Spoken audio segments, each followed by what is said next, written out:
Alright, let's get this tier list underway. A couple of months back, I did the same thing for Cartoon Network, so I thought it would just be fair to, like, for my next one to just be Nickelodeon, just to make it even, because I feel like they're kind of, like, parallels to each other in that way. Alright, let's just jump right into it. First things first, I think I want to parse off all the shows I do not think I've seen enough of or remember enough of to properly rank on here. So let me parse those out of the way first. Definitely not the X's. It's been a long time since I've seen the X's, and I vaguely remember it. I vaguely remember enjoying it, but I definitely do not remember it well enough to be able to rank it properly on here. I don't think I've ever seen an episode of Angelica and Susie's preschool days, but I've definitely heard of it. Never really watched Winx Club either. Didn't watch a significant amount of Monsters vs. Aliens series either, so can't really say anything about that. I did watch some Action League now, but I think it's similarly enough where I don't think I've seen enough to rank it properly.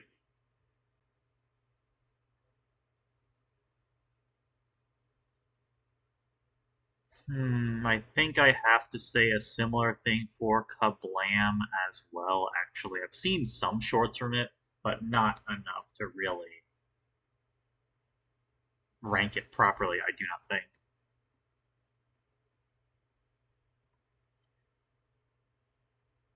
Let me see if everything else here looks good. If I've seen enough of them to be able to properly talk about them and rank them. Not Kid Danger. I have not seen like any of the Adventures of Kid Danger, so I can't rank that one. I have not seen any of Pinky and Blinky, so I can't rank that one. I've not seen any of Middle School Moguls, so I can't rank that one. I have not seen any of Star Trek Prodigy, or Big Nate, or Monster High, or Transformers Earthspark, or Rock Paper Scissors, or Max and the Midnights. Alright, this pool of cartoons I think I can actually talk about. So let's get this started. So first off, we have Doug, which I have seen some of. I've seen a couple episodes a couple of years ago. Like when Nickelodeon All-Star Brawl 1 was coming out, I kind of wanted to prime myself for that game by checking out a lot of the like older Nicktoons. I specifically don't think I've ever seen or haven't seen as much of, and Doug was one of those. So I watched a couple of it when I was like preparing myself for that game, and I thought it was. Mm,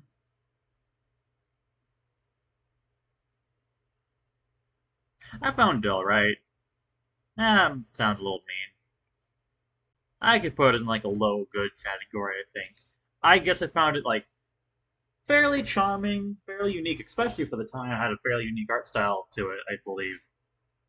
But I just don't think I found it particularly funny or particularly compelling, but I did find it charming enough, and I guess sometimes that's all you really need. I guess there's don't really have a lot to say about Doug. Rugrats, on the other hand, I think I could immediately. I am very nostalgic for Rugrats. I think it was one of the first cartoons I've ever seen in my entire life, and I have a lot of fond memories of watching this with family members when I was younger. If I'm being blatantly honest, though, I haven't seen Rugrats in a very, very long time, so I have no idea how much it actually holds up, but I am pretty sure it probably still does. I mean, it's just like, at first I'm gonna place it before we continue talking about it. Preliminarily, I'm going to the love category. I'm just gonna say about Rugrats, it's just like really nostalgic for me, really charming, really creative, really interesting, pretty funny, honestly. There's some like really good comedic bits in the show. I mean, it wasn't laugh out loud funny all the time, but they definitely had their moments where it was just like, oh, this is. I'm surprised you'd be able to get away with this. I don't know. And like, specifically also like a lot of the movies for Rugrats I also ended up really liking. I mean, of course I liked the first movie, and I think I also had a soft spot for like Rugrats Gone Wild, even though I know a lot of people are kind of missing that one. It might just because I'm nostalgic for it and I saw it like when I was relatively young. I remember enjoying it well enough. But like Rugrats in Paris was one of my absolute favorite movies of all time when I was a kid. It was just like an experience to me. I don't know how else to explain it. It's just like I mean, I know a lot of it was probably just like, oh, that's a reference to something that I know. But I think that for certain people, I think including myself, I'm like, I can't deny that sometimes I just like enjoy seeing like an allusion to something I'm familiar with on screen and just like point like, hey, I like that thing. Like in like Rugrats in Paris, for example, they had like the Godfather parody, the Godzilla parody, the like Bruce Lee action movie parodies with like Chucky in the middle of the movie for some reason. I don't remember why I was there. They're in Paris, so I didn't have so much like martial arts stuff in the movie. I mean, I'm not complaining. I just thought it was interesting, I guess. And of course, like my favorite scene in that entire movie, and I think it would be a lot of people's as well, is like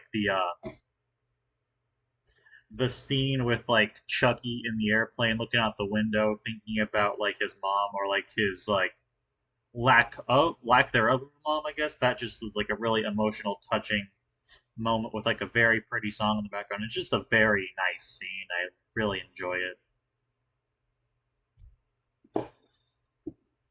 So to go to from a 180 from that, me talking about the how emotionally compelling Rugrats could sometimes be, into talking about Ren and Stimpy. Eesh, this one. I have seen a decent amount of Ren and Stimpy, but this will be a kind of. I mean, I probably should rank these on their own merits and not really associate the creators like of the shows with them. But I'm just like, it's kind of hard to do that for a show with as tainted of a legacy as Ren and Stimpy. I will say, divorced from that context when I was younger, when I watched the show, I did occasionally find it quite funny. And I also did quite enjoy like the I feel like the animation was very much feeling like a throwback to like the golden age of animation, like back in like the 30s and 40s almost. And I could see like that fluidity in the animation really paid off to make it like look as visually distinct as it was, but it was also just admittedly very gross itself, and it also led to like a trend of like gross out cartoons throughout the 90s and like into the 2000s, and actually some maybe even beyond that. It just like is feels like the bedrock to that subgenre of animation.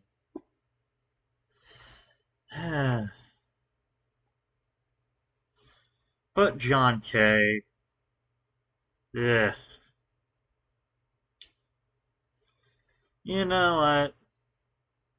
I'm just gonna pop it right here, not really talk about it much more than I have to, and just move on. Rocco's Modern Life. I haven't seen a ton of Rocco's Modern Life. I know I've seen like a probably like a good like third of it. I've seen a decent amount of Rocco's Modern Life, and from what I've seen, I'm just like this show is really funny, really charming, really clever. I don't know. I just think Joe Murray is great at what he does. He just is able to make these like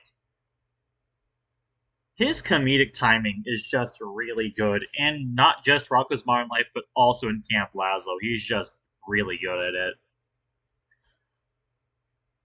And it's also kind of interesting how many of the issues that they tackle in Rocco's Modern Life. I mean, they don't really tackle them in like a very super serious way or anything like that, but just like a lot of the stuff they talk about in Rocco's Modern Life is still fairly relevant to today's times, I would believe. So not all of it, of course, but a decent amount of it is just kind of timeless, I think, in that kind of way, where like there's some things that are always kind of going to be like relatable, especially to like that kind of like young new adult experience that I think Rocko's Modern Life is kind of going for.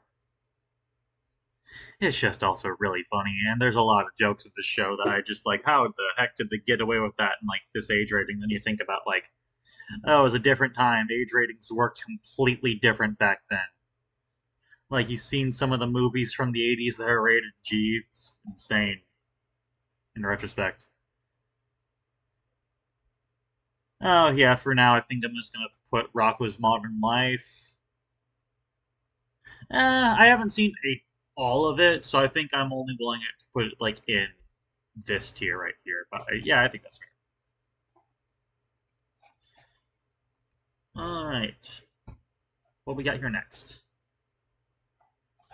Ah, Real Monsters. I've seen a couple episodes of it. Like as I was saying earlier, like this is not a show I saw a ton of. Like when I was younger, I saw a couple episodes of it here and there. But I mostly just watched a couple episodes of it, like in preparation for Nickelodeon All Star Brawl 1.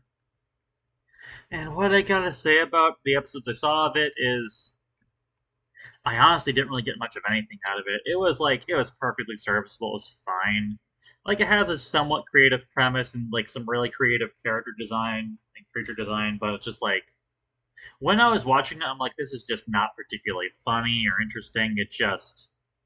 It felt kind of like surprisingly bog standard for a cartoon of its kind of like seemingly like more grungy, grimy art style. It just seems like I don't know. It was almost like a little too like restrained for what it is. I was expecting to be to have like something like along the energy of like Ren and Stimpy, but it's not. It's just a lot. From what I remember, it's just like a lot more. I don't know. I guess in like it is a classic Chubo production, so it makes sense that it kind of feels tonally similar to something like the I forgot specifically what the episode was called, but like the episode of Rugrats where I think it was Susie tells the babies like some of those like scary stories from her like monster book. That's the kind of like thing it kind of reminds me of tonally. But to me, not nearly as compelling as that episode, because I forgot to talk about this. When I was younger, that episode of Rugrats gave me nightmares. I mean, it might seem kind of silly in retrospect, but yeah, it did. Susie's Monster Book gave me a lot of sleepless nights as a kid, but honestly, when you're a kid, I think almost anything could do that, as long as it's like provocative enough and like that kind of like that has like those references to like darker themes that you're are like more scary things that you're not as used to when you're like a child. Anyway, I think from what I remember, All Real Monsters is fine. Nothing particularly special though about it to me at least. Hey Arnold, on the other hand, instantaneously, I think preliminarily go up here. It's just like, what do you want me to say about Hey Arnold that hasn't already been said? It's really charming, really clever, really. It's just really relatable and just like it feels like of all the characters on the channel up to this point, it has just like the most fleshed out, dynamic, relatable, interesting characters. It's like these characters don't just feel like comedic archetypes for the show. They feel like fully fledged characters that they go into like the personal lives and backstories and like everything of, and it feels really compelling and interesting to make these characters just feel as surprisingly relatable and three dimensional as they are. Like there is like a lot of episodes of Hey Arnold that just are like, hey, let's just go into the backstory of this one character, and sometimes you're gonna cry. Like if you remember like the Christmas special with Mr. Hyun, that is a tearjerker. That's a sad just to think about, but it's kind of also amazing that they were able to like show something like that on the channel and just like I don't know, it just shows like that nature of like oh, kind of like that idealized like the United States is a melting pot kind of thing. I feel like this like Hey Arnold is very emblematic of that kind of like era, I guess, of like the togetherness that the United States kind of felt like in like the mid to late 90s. I don't know. It just feels like they're trying to humanize as many different kinds of people as talk about and trying to like talk to the entire breadth of the human experience, and I think that's really neat. Hey Arnold is a fantastic show. I also loved the Jungle movie. The Hey Arnold movie from like I think 2002 was honestly kind of whatever. It was fine. I haven't watched it in a long time, but I do not remember being particularly compelled by it. But the Jungle movie, I remember being great. I remember really enjoying it. Anyway, Hey Arnold's great. Everyone knows this. Moving on. Next, we got Angry Beavers. This is a show I know a lot of people really, really love, and I've tried to watch it quite a few times over the years, and I did enjoy what I've seen. I just don't love it. I wouldn't put it up here. I think I just put Angry Beavers like here because I do think it's funny. I do think it's charming. I do love like I believe this is one of the earliest like notable roles by Richard Horvitz as well, and I think he does a great job here, like he always does. But it just never compelled me as much as it did for some other people, I suppose. But I do still find it like what I have seen from it like to be really funny and charming and interesting.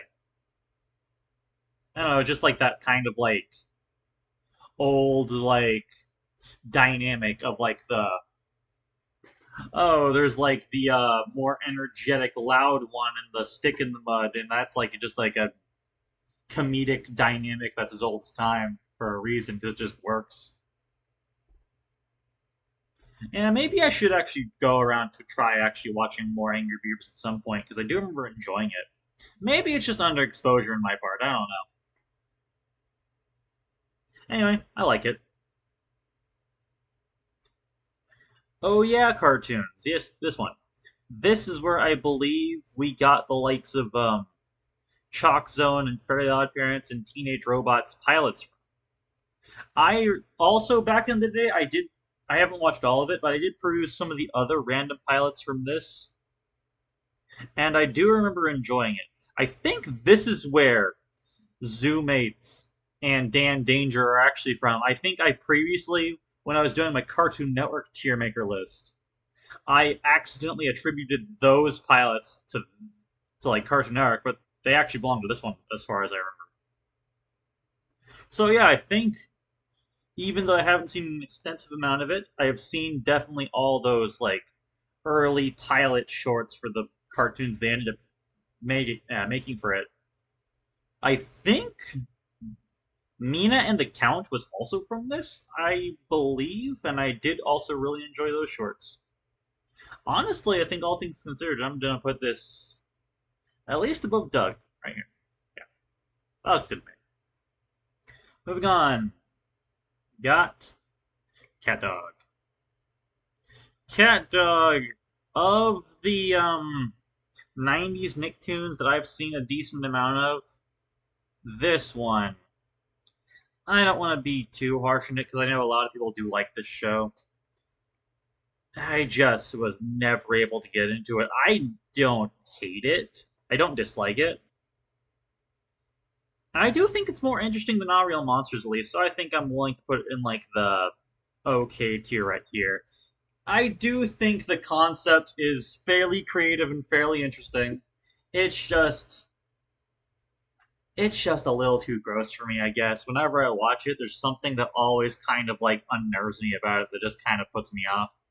Even though I can admit it does have, from what I remember, very creative, very yeah, some very creative storytelling, some very funny moments.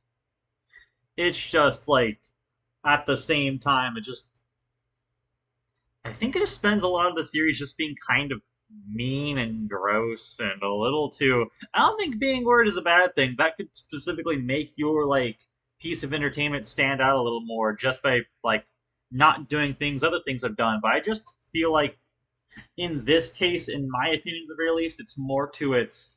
I mean, it's more to its like a pro for it if you're just looking for it to be memorable. But to me, it's just like being memorably gross not in exactly the right way is not like a good thing to me, I guess. I mean, there's a way. We'll get to a show later that I think does that a lot better.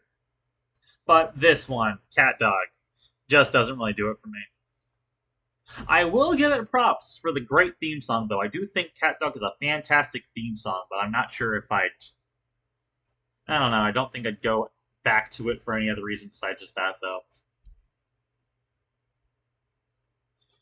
Moving on, we got the Wild Thornberries, which I like. How much do I like it though? Compared to these ones.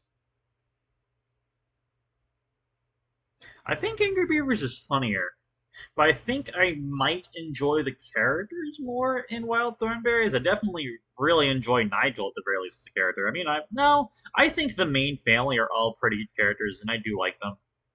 I mean, I haven't seen an overwhelming amount of like the Wild Thornberries, but just like as I was saying with like Doug and All Real Monsters, like when I was leading up to like the release of Nickelodeon All Star Brawl 1, I did watch a lot of these like Nicktoons like I didn't see a lot of before.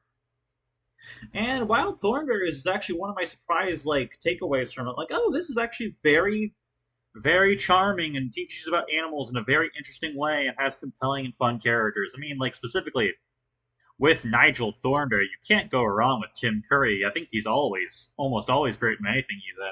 He just like adds like a really like memorable, charming, comedic presence to the show. Like Nigel's great. I guess I don't really have that much more extensive to say about the Wild Thornberries. I do like how it put in an effort to try to teach like kids about animals. I can appreciate that. I don't think any of the Nicktoons before it really had were trying to teach something that generally before. Yeah, I don't know when Nick Jr. started, but I know this is definitely before Dora. No, it was no Blue's Clues was before this. I don't know what I'm talking about then. I guess I'm just saying it taught you about animals. I guess I don't know. Good show. Next up, moving on. Just kidding. We'll talk about SpongeBob. SpongeBob is probably still my favorite Nicktoon of all time. It's just what can I say about SpongeBob that hasn't already been said to death by like almost everyone on the entire internet? It's just like it's one of the early like most people say the first three seasons, but I'd say at least like a good like halfway through the fourth season as well. Are it's like one of the most funny, clever, charming, memorable, most quotable cartoons of all time. There is a good reason why SpongeBob has had like the such long-lasting legacy that it had. It's just it's just timelessly funny for those early episodes. It's just so good. Like I actually did a complete series rewatch for the first three seasons of SpongeBob recently, like just because I was like, some of these episodes. I say I love SpongeBob, but some of these episodes I actually haven't seen again for a very long time. So I just went back to rewatch all of the first three seasons again, and it holds up fantastically well. Even episodes I don't remember liking as much as a kid, looking back at them, they have like something funny or memorable or interesting in them. Like I don't think there's a single episode of SpongeBob from the first three seasons that doesn't at least have a couple of really good jokes in it or otherwise just being like throughout some of the funniest things I've ever seen in my entire life, like specifically the camping episode, Snowball Effect, Wet Painters, Krusty Krab training video, SB 129. I think these are some of the most like in terms of just like pure cartoon comedy are some of the best cartoon episodes of all time. I mean, I could go on. I could mention others too. Like I could mention like what else? What other random highlight episodes of early SpongeBob can I name off the top of my head that I really enjoyed? I mean, of course, there's Band Geeks as well, which has this really emotional, triumphant climax, but the rest of the episode is also still really funny. And then I guess you could also mention, like, what else comes to mind? Secret Box, for some reason, just popped in my head. I like that episode, but I'm not sure if I'd call it one of my favorites. I mean, of course, not every episode of the original SpongeBob run was great, though. It did have a couple, not a ton, but a couple of episodes I did not enjoy as much when I was going through the rewatch. Like, I don't think there's really much of anything going for Party Pooper Pants, for example. It's just like, I legitimately kind of forgot that episode existed. I mean, I don't think I've seen it since I was like a little kid. But on rewatch, I was like, yeah, I could see why nobody really talks about this one. It's probably the weakest episode of the original run, and I do not know why they chose it to be a 20-minute special of all things. But I guess this conversation about SpongeBob won't be complete without talking about like the later links to the show as well. As I said earlier, I actually am a pretty big defender of season four. Well, at least the first. No, not exclusively just the first half of season four, like a little bit into the second half as well. Near the very end of it, I think you could start see going through like turning into what it became like the late 2000s, early 2010s. But like season four also had some fantastic episodes. It had like Have You Seen the Snail and Krusty Towers and Mrs. Puff You're Fired. They had a lot of just like really good stuff in that first half. Dunces and Dragons, I think I forgot to mention too. There's some really good stuff in there. But then towards the end of the season, you get to like The Thing and Gift of Gum, and then you start getting into those episodes like, yeah, I see where this is going. It's starting to like lose steam. And then you went through like season five, which I think is kind of similar to the quality of season. No, I think season four is actually of higher quality, but it's like the middle and the latter half of season four kind of just like go into season five. And then you go into season six and seven, which are legitimately like Like I wouldn't say they're irredeemably bad television, but honestly, in the grand scheme of things, there's very, very little going for them aside from the occasional diamond in the rough episode that they have. I think season eight is the picks up a little bit, but honestly, it's still not that worthwhile in the grand scheme of things, even specifically compared to like back to seasons four and five. Then you get to the first half of season nine, which I think starts to clean up things a little bit. And then you get to Stephen Hillenburg's return in the second half of season nine, and it's like an immediately dramatic increase in quality. It's like insane how much better it instantaneously was again at that point. It just like it wasn't if of course it wasn't as good as the first three seasons again, but I would legitimately say at least goes toe to toe with some of the best episodes of seasons like four and five again. And I think season 10 kind of followed suit with that quality into into 11 a bit as well. And then I believe season 12 is the one I just watched through again because there was a couple of years, like a couple last years, where I was actually behind on SpongeBob for a while. I'm actually still behind on SpongeBob, but I did watch through, I believe, all of season 12 last year, and I gotta say, it just feels like it's kind of finally just going through the motions again, like that. Like Hellenberg came back and pushed some life back into it again, and then he unfortunately passed away like a couple of years after that, and then it kind of eventually like petered off. I would say this is definitely not the worst era of SpongeBob. I'd definitely take like modern SpongeBob over like season six and seven, obviously, because it has like a little more like fun cartoony atmosphere to it than how like oddly stilted and mean the mid era SpongeBob was. But yeah, I wouldn't say I feel like it's going through the doldrums again of just kind of going through the motions. I mean, we'll get to some of the spin-offs as we go when we get to the stuff like lower on the further in this list. But like, I believe they just announced like a Sandy spin-off show, and I'm like, if that's just gonna be like Sandy Cheeks saving Bikini Bottom, I'm not sure how much I'd actually be able to get out of that. But I'll definitely at the very least try it out when it releases. I think because I'm like, I adore SpongeBob. I hopefully it never gets to the case where I could say that fully in a past tense, because at least there's still the video games, which I think are still pretty good.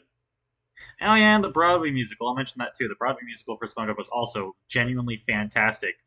I mean, I haven't seen a ton of like Broadway shows, but that one I loved. I adore the soundtrack of that show. Anyways, I could talk about SpongeBob all day and how much I love parts of it, and how much I am mixed in other parts of it.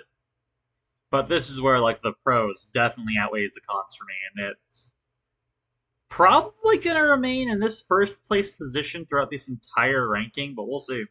I'm surprised if anything would be able to pass it. Rocket Power. Another one of the shows I watched in the same time I watched like through some of Doug and All Real Monsters and Wild Thornberries. What do I gotta say about Rocket Power is that was fine.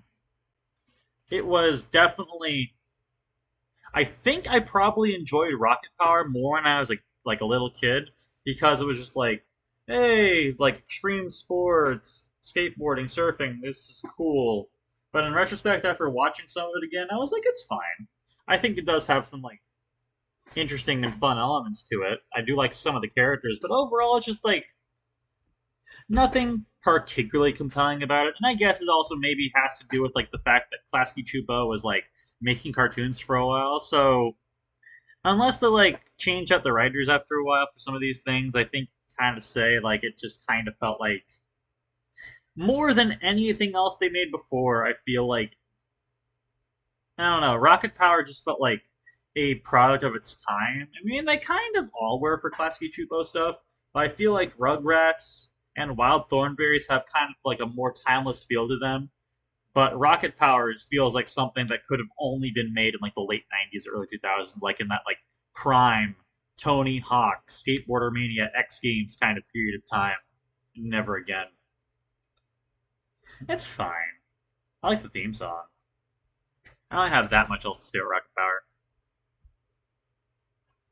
Then we come to As Told by Ginger. I have not seen a ton of this show. I haven't seen all of it, not even close. But I have seen like a decent like dozen or so episodes from it over the years. And from what I've seen, honestly, if I've seen more of it, I wouldn't be surprised if it put like up here. But from what I've seen from it, I think I'm at least putting it here. I guess since I haven't seen like all of it, I can't say like, oh, it's one of my favorite shows of all time. But from what I've seen, I definitely really respect it and appreciate what some of the things it was going for. Like one of the episodes of As Told by Ginger, I distinctly remember was what was it about? It was the episode where Ginger was like, I believe, reading like some sort of like an entry from somebody's lost diary, and that ended up being kind of like a pseudo metaphor for depression. And I thought it was actually, when I was watching it at the time, I thought it was actually relatively compelling and fairly well written. I mean, it's been a while since I've thought about it or watched it, so I don't remember the details of it that well. But I do remember that episode being very well done. I mean, I guess there could be something to say about also like the classic Chupo art style and how some people find it really charming and fun and nostalgic, while other people just like kind of grossed out by it. I personally think since I'm like nostalgic for all these shows and I've seen them for like forever, I think I'm just used to how they look. I could see, like, specifically with, like, Wild Thornberries and As Told by Ginger, I don't think it's fair to say As Was Told by Ginger, like, being, like, a precursor to, like, Big Mouth, like, visually. But even though I theoretically could see the comparison of, like, the characters having, like, the mouths at the very bottom of their heads and their faces. But I don't know. I think shows and cartoons are more than just how they look like. I mean, for a lot of shows, I think like how they look like could be like like an easy way to open the door and let people in. So some of these shows might not be as easy to look at for some people in that regard, but I do believe the writing and characters and all those kinds of things are more important for shows on average than how they look. Even though I still do appreciate some of the better looking cartoons myself. I do and like love how some of the cartoons look, especially some of the later cartoons we haven't gotten to yet for Nickelodeon. I adore how some of these look, but if they didn't have interesting or fun characters, there wouldn't be really much of anything going for it to me. Like, I guess not this is not a Nicktoon, but recently I was watching through the first season of the anime Solo Leveling. It looks incredible. It's probably one of the best looking anime I have ever seen in my entire life. It was an audio visual delight. With that being said, I didn't care about the characters or story or world building like at all. It just like it looked really pretty, but the everything else about it, like the actual writing, bored me to tears. It just like I'd much rather if I of course, if I had the choice to choose both a show that was well written and good looking, I'd go with that. But if I had to choose one or the other, I would definitely go with something with more compelling, interesting characters and writing than just something that looked pretty and nothing else. I don't know how I got from As Told by Ginger to Solo Leveling, but yeah, I don't know. Moving on. Fairly Odd Parents. What to say about Butch Hartman's magnum opus? I don't know. This was my favorite cartoon when I was a kid, I believe. I do distinctly remember calling it that. But in retrospect, I wonder how much of it was just because it was very loud and purposefully obnoxious almost. So, like, it was like jingling keys like to get the attention of the kids watching the stream. I don't think that's a complete fair summation of Fairly Odd Parents. I think that only kind of became the case like over halfway through it, like when we started getting to like the last like 3 or 4 seasons. But with that being said, um, how to divorce this? I do not like Butch Hartman as a person. but I have seen almost all of the early run of Fairly Odd Parents. Oh boy, where do I rank this? I mean, it's not as damning as a thing as like John K to like Ren and Stimpy, but it's still there.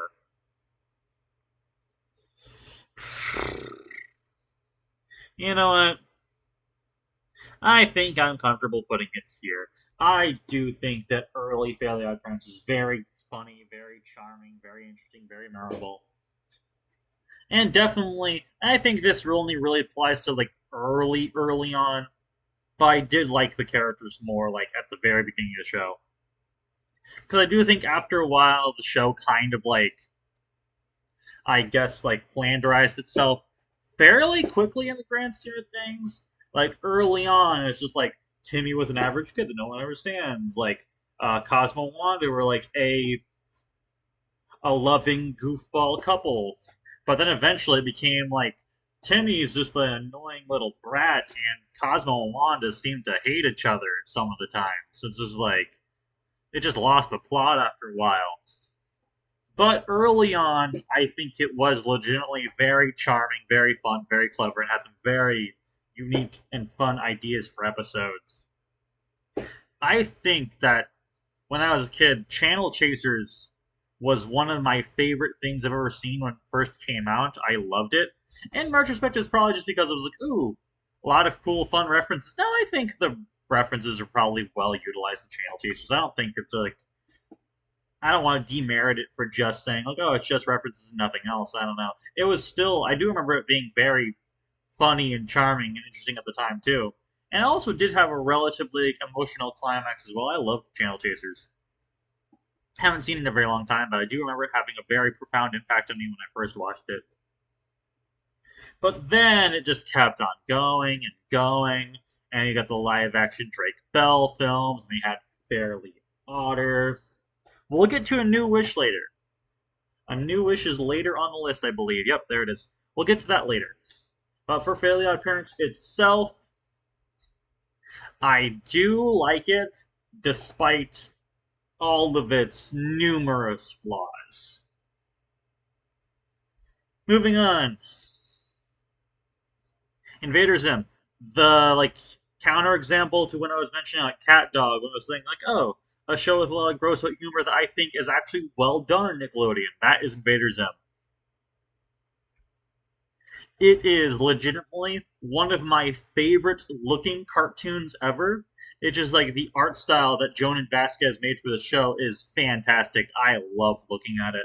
But at the same time, it is probably also one of the most unique and creative and just laugh out loud funny cartoons I've ever seen in my entire life. It's just like I think there is a reason why Invader Zim popped off as a cult classic when it did. It's just like specifically like that early Hot Topic generation kind of thing.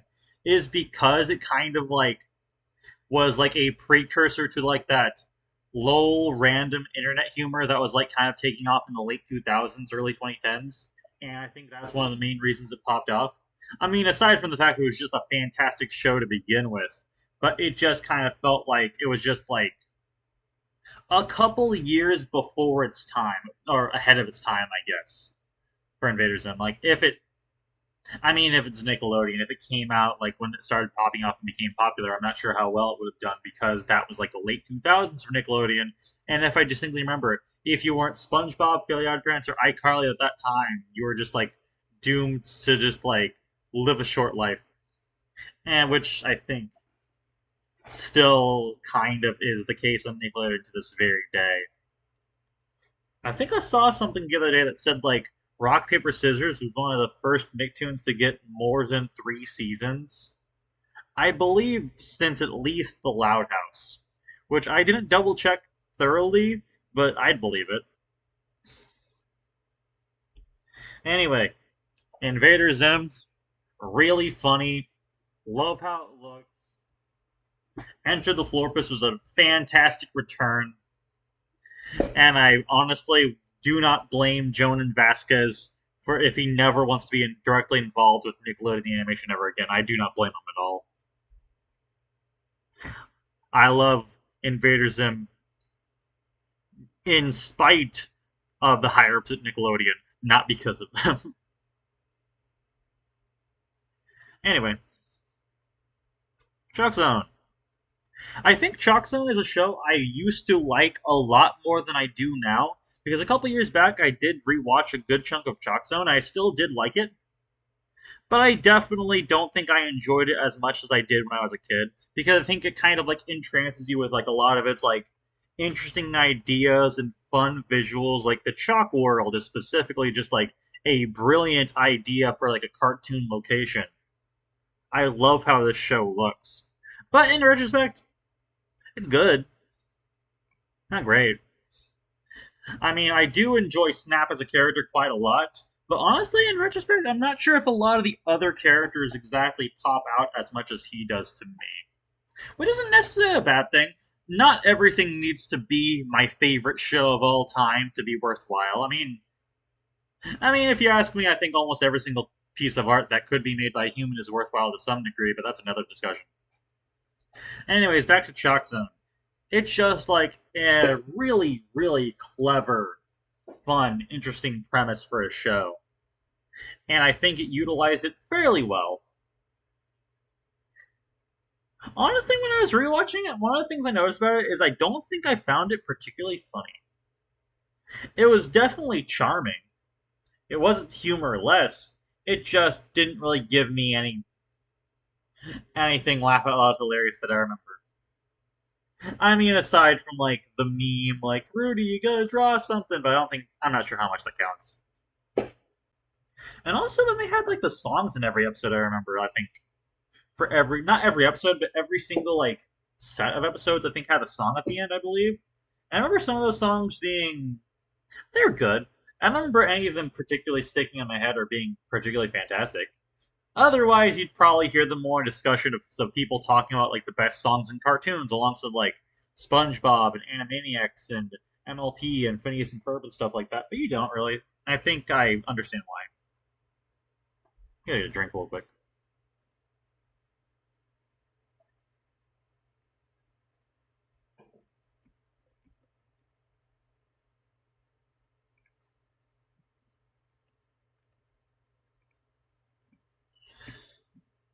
Anyway, moving on. The Adventures of Jimmy Neutron, Boy Genius. I'm not sure how controversial this is going to be, but I love Jimmy Neutron. I usually don't, at least early on in the history of like CGI cartoons for TV. A lot of the earlier ones I legitimately didn't really care for as much in retrospect, or at the time even. But Jimmy Neutron is like the exception there. I think this show is great. It's really, really funny, really memorable. A lot of the adventures Jimmy made were interesting and fun and clever to follow. I don't know. It's just, but the main thing I think people remember Jimmy Neutron is not like Jimmy's invention specifically or anything like that. It's just how weird it was in retrospect. Like, I don't think like really parsed this when I was a child watching it, but this show is really weird, and I think that was definitely to the show's benefit. It definitely made it stand out a lot more than it would have otherwise. I don't know. A lot of people say Jimmy Neutron kind of feels like a Dexter's Lab ripoff, which I think there's something to say about like just things with similar concepts being rip-offs of each other isn't really that much of a fair thing to say.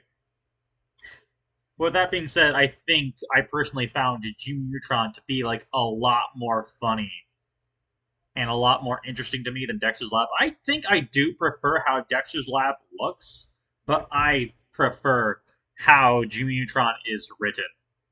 I don't know. I guess a lot of the jokes just tickled me more. I guess. Also, I think it's interesting to note that this was actually technically a movie cartoon. The movie came first. I mean, I guess the Johnny Quasar short from the '90s that came first, that then inspired the Jimmy Neutron movie, that then inspired this show, then inspired something we'll get to a bit later. We'll get there though. We'll get there. Jimmy Neutron's great. It I mean, it's not as funny as SpongeBob and Invader Zim, but honestly, aside from those, it legitimately. I'll have to go. I'll have to parse through all these other ones later as we go, but it might just be the third funniest Nicktoon to me. Well, we'll see. Really great stuff. All grown up.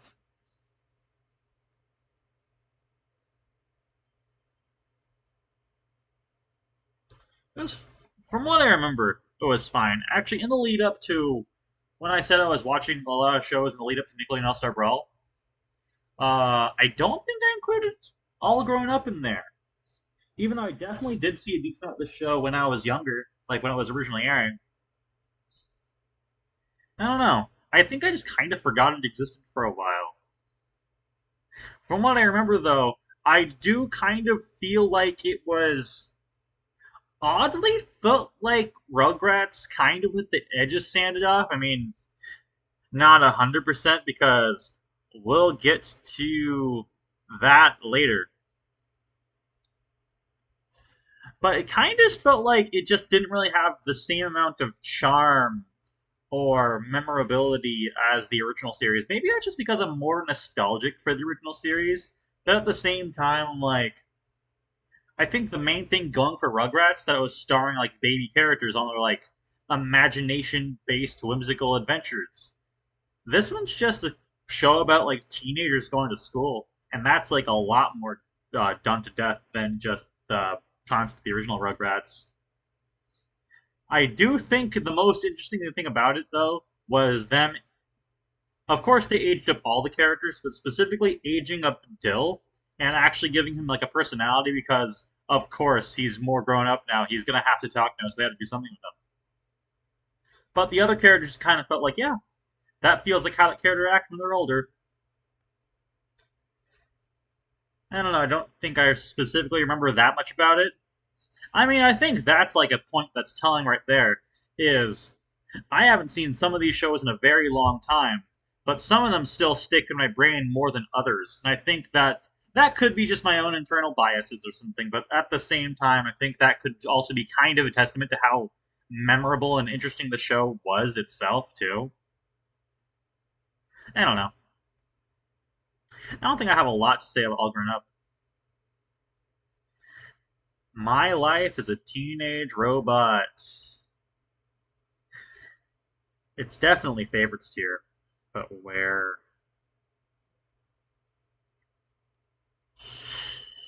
I think I'm biased.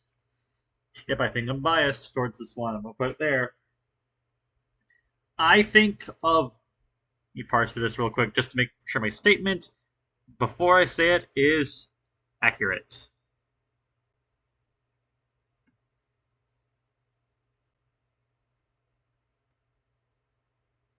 Aside from maybe the Avatar series, I think that Teenage Robot is probably my favorite. Well, no, also Invader Zim. My Life as a Teenage Robot is definitely among my top three, at the very least, favorite looking Nicktoons. I love the way the show looks. Like that like retro futurism art deco look it has. Kind of like also like inspired by like the 1940s. I mean, I don't think the art 1940s like Fleischer thing I was gonna say is actually that accurate. There's just like a lot of old cartoon references within the show, but I think it's more kind of like the what was it called? I think the movement I'm thinking of was actually a little later. Anyways, I love My Life as a Teenage Robot. Maybe that's just because Jenny is one of my favorite main characters of a cartoon ever. Like, I adore this character. I think she's really, just really entertaining, really, like, rootable. Love her character design. I don't know, she's just a really fun, interesting, relatable character who just so also happens to have one of the best character designs ever put into a cartoon. Rob Renzetti, I think, should be allowed to make more cartoons because he hit it out of the park with this one. I think he's just been playing support for other people's shows for the very longest time. Like I believe he played support roles in like off the top of my head, like for like Paul Rudish's Mickey Mouse shorts and My Little Pony Friendship is Magic and stuff like that. I think maybe also Wander Over Yonder. Probably more too. I just am not naming off the top of my head. But like My Life as a Teenage Robot is just fantastic. It's also just really funny. I don't remember when I was younger. I always liked this show, but I don't remember how funny it was until I started rewatching it again a couple of years ago. And this show can be legitimately hilarious. It's just like, I mean, I don't think there's like that much to say with like, oh, this joke was funny. I don't think that's really that like kind of like compelling to hear someone talk about just listing off all the jokes they found funny within something. I don't think that's the most substantial thing for somebody to say. But at the same time, Teenage Robot had it all, I think. It just like it looked amazing. I loved how it looked. The characters were memorable and interesting. It had actually kind of like a kind of subdued, but it did have an overarching plot with like Vexus and the cluster invasion. And like I feel like they probably, if the show went on for longer, actually would have probably done more things like with like the cluster and the Skyway Patrol and Misty and those kinds of characters. I feel like there's a lot of like loose ends in the show that never got tied up.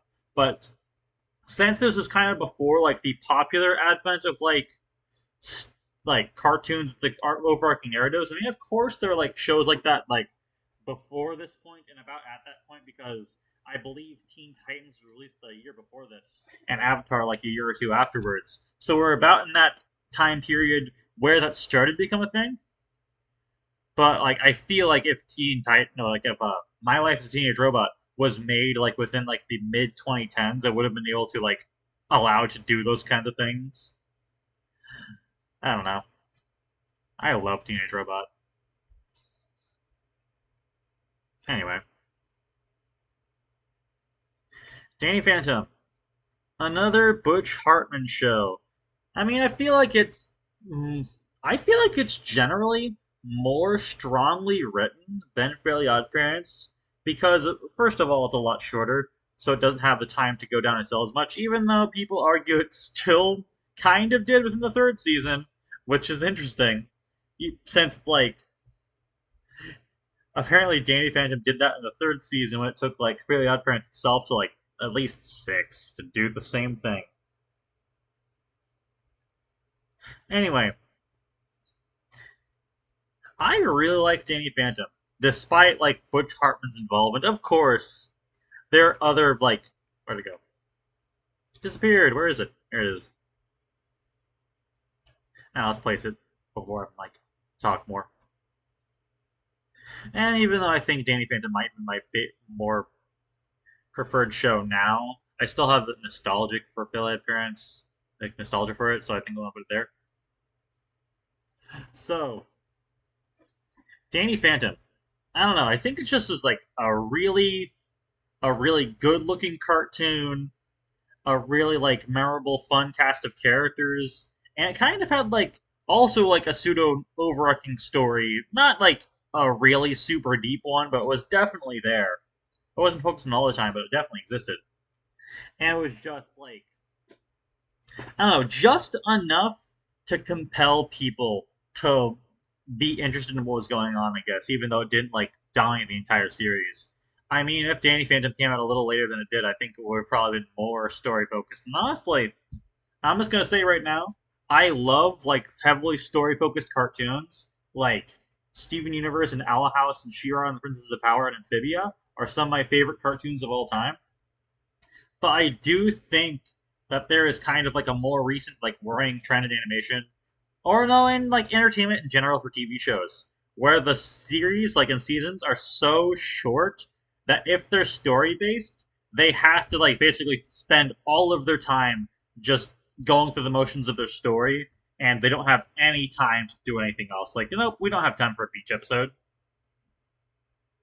And I feel like that is actually, even though you can still make incredibly strong writing work in those kinds of situations. It's just kind of like a detriment to like just like shorter series length because like I don't like if a show is shorter, That means you have like less time to spend with the characters. Meaning that like, oh, if this character is in like world-ending peril, why would I care about the character unless I was already previously attached to them? And like, are they trying to attach to the character because they're in trouble, or I think the much better way to do it is like, oh, have like the pre-built attachment to this character, so then you could be compelled to like follow them and hope they make it okay out of like intense, scary situation. But if you just like throw this character you don't really know into peril, I mean, I guess that still could work depending on the kind of story you're telling. But I'm generally not going to be as invested just because I don't really care about the characters so much. I think like doing that groundwork to have you care about the characters first, and then let them go into the adventure, and then like intermittently have like that breathing room for us like to get to know them better and have like those fun one-off episodes is really important just for like the overall interest of the series. What does this have to do with Danny Phantom? Actually, I'm off on a tangent. Let me get some water.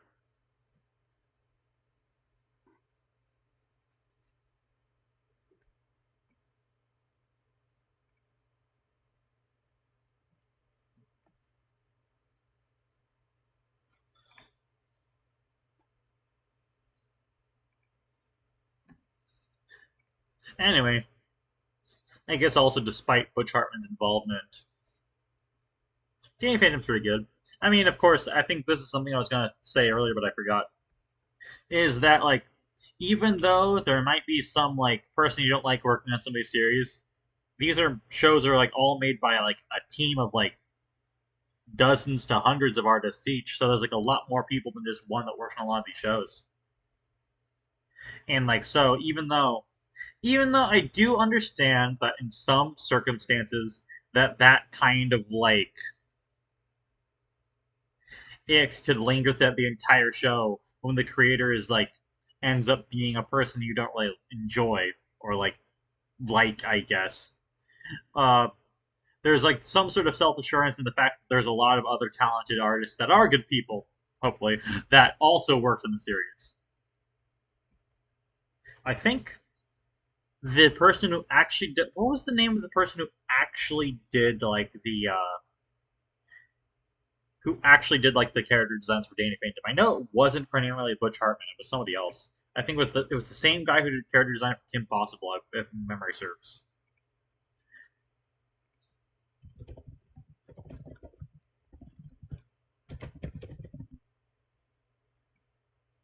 That was it. Steven Silver. Steven Silver is the guy who you should credit more for the character design of Danny Phantom and why it looks so good. I mean, I guess that kind of figures with how like Butch Hartman drew his supposedly his quote unquote own character designs when he started doing his YouTube channel a little while ago. On the why they just didn't look right.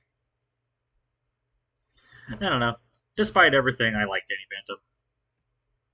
It just has a weird taste in my mouth because of Butch Hartman, though. Even though I should credit that's not all who worked in it, and I guess you could kind of blend that to like Ren and Stimpy in a way too. Like John K is not the only person who worked in it, and heck, like halfway through the series, they ousted him completely because of what he did. But I think Ren and Stimpy has a worse taste in my mouth still because of like the more extreme action. I think Butch Hartman's just like an unpleasant person.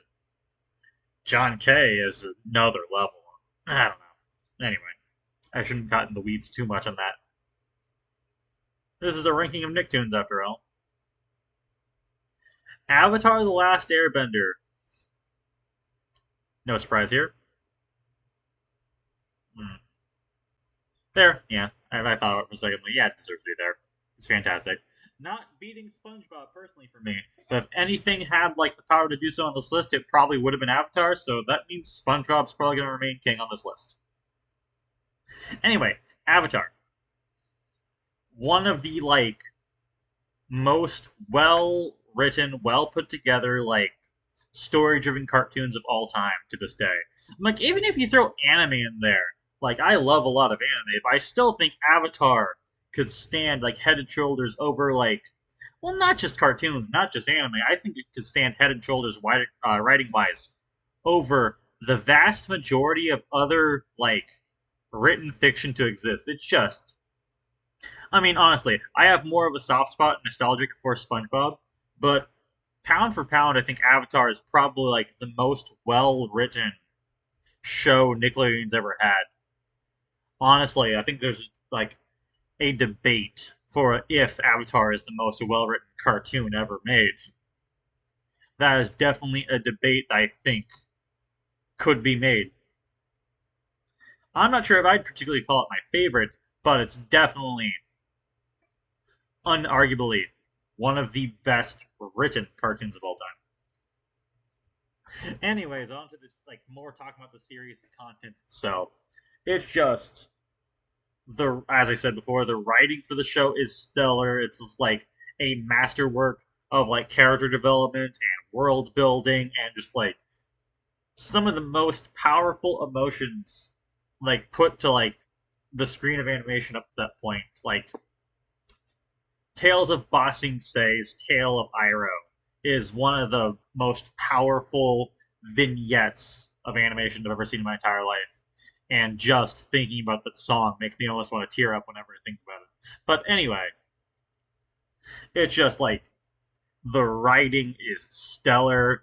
The characters and their arcs throughout the series are fantastic. I mean, I think specifically there is a reason why Prince Zuko is such a popular character, and kind of also didn't do it by himself because there's a couple characters before him that kind of like did the redeemed villain thing as well, very well, like Prince Vegeta from Dragon Ball Z. But I think there's a reason why Zuko is kind of like the poster boy for like the redeemed villain, just because of how well he was written. It was like he was so well written that he basically not created but popularized this new subgenre of character. Or is subgenre a proper way to describe it? Anyway, like some of the best character writing ever seen in animation, some of the best storytelling's ever seen in animation. It was also really funny when it wanted to be too. Like some of the jokes of Avatar, are like some of the best jokes probably in any Nicktoon ever. And I think part of that has to do with the fact that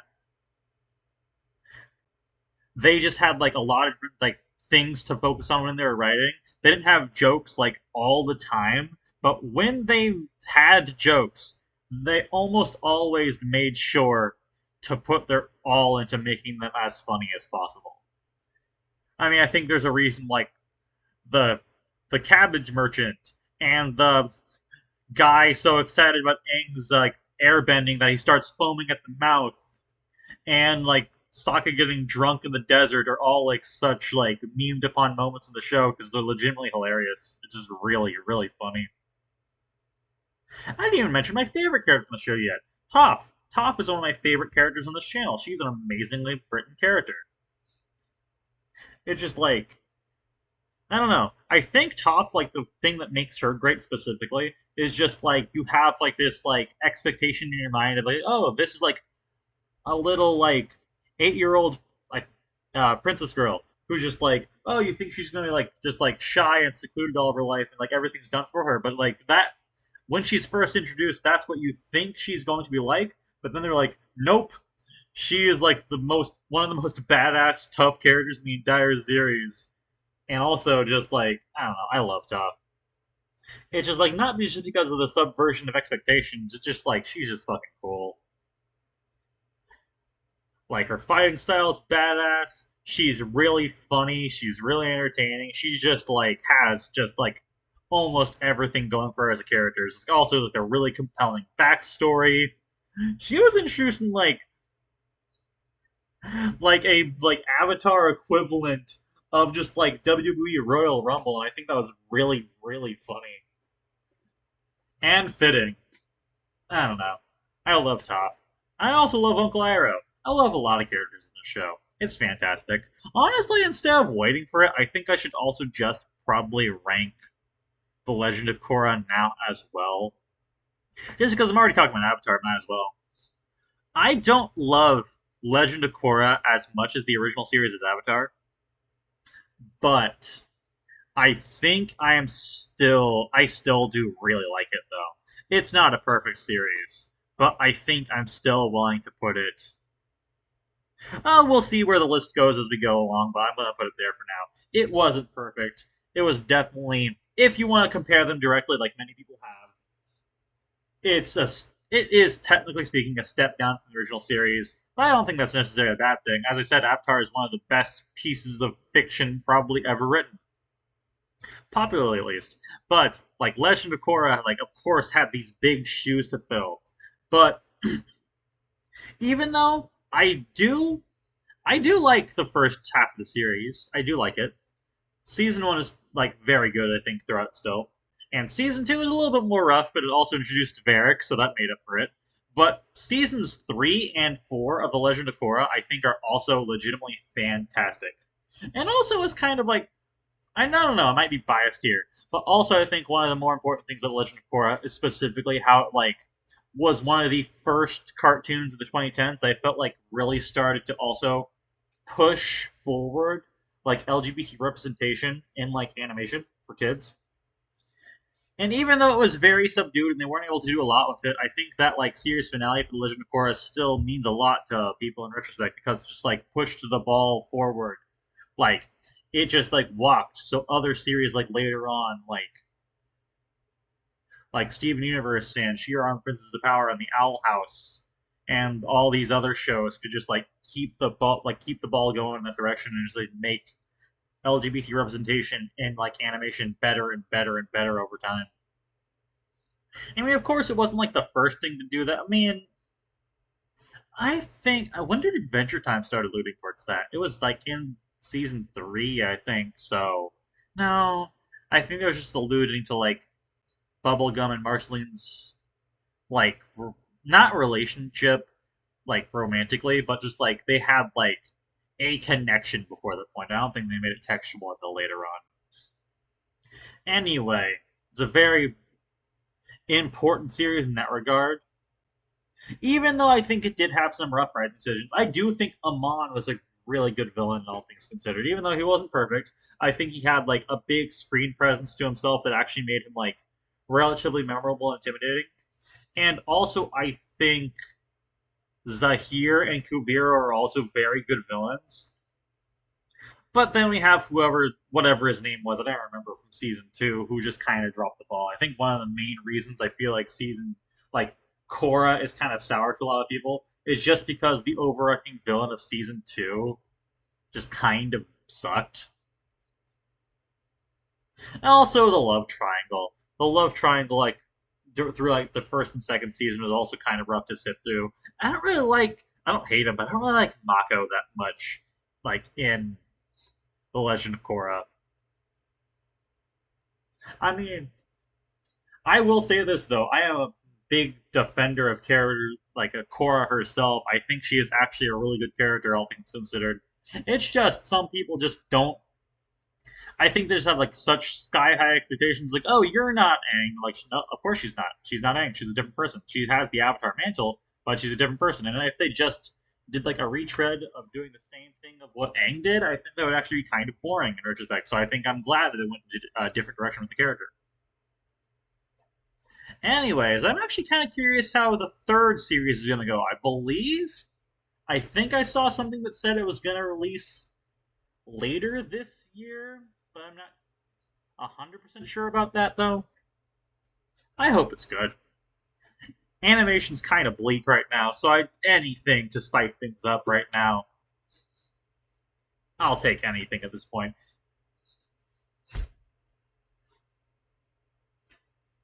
I don't know. Avatar is like near perfect, but not SpongeBob. And The Legend of Korra is also really good for what it's going for, despite some of its flaws.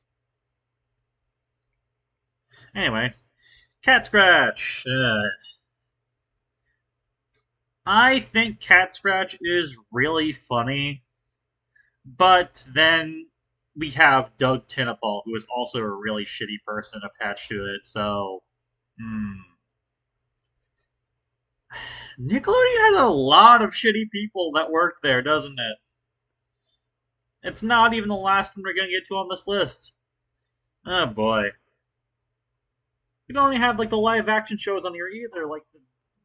Ugh, I don't know what's up with Nickelodeon and that kind of person working for them, but I don't know. Cat Scratch is funny. Despite everything, I'm gonna put it here because I want to rate it as the quality I think it actually is, and not like put it up or down just from external factors. Even though I will acknowledge those external factors, I think they're worth acknowledging.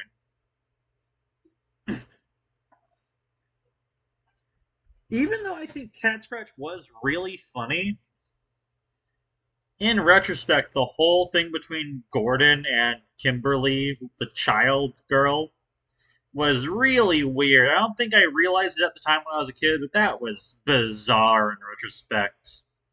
Despite how funny it was and how good the comedic timing was and how much I love Kevin McDonald as Waffle or Kevin McDonald in general. I think he's just really funny. Yeah, I don't know. I don't want to get bogged down too much in that kind of conversation though. On the surface level, it's funny. El Tigre.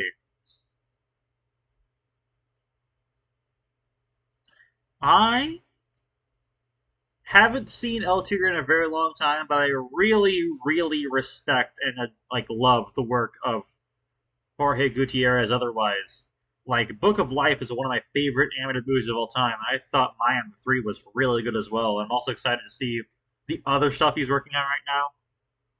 Like, I specifically believe he's working on some more animation for Netflix. Hopefully that comes into fruition and isn't canceled, because I want to see it, but we'll see. El Tigre itself, though, I think I will personally put.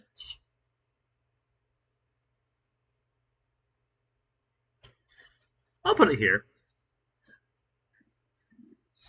It is. I love how the show looks. I think one of the best things with Jorge Gutierrez's shows are how striking they are visually. I need to get a drink real quick, actually.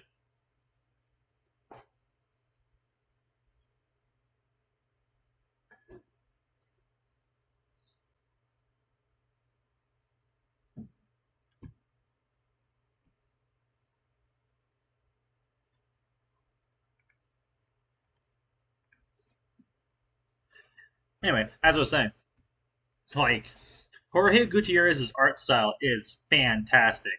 I love how his stuff looks.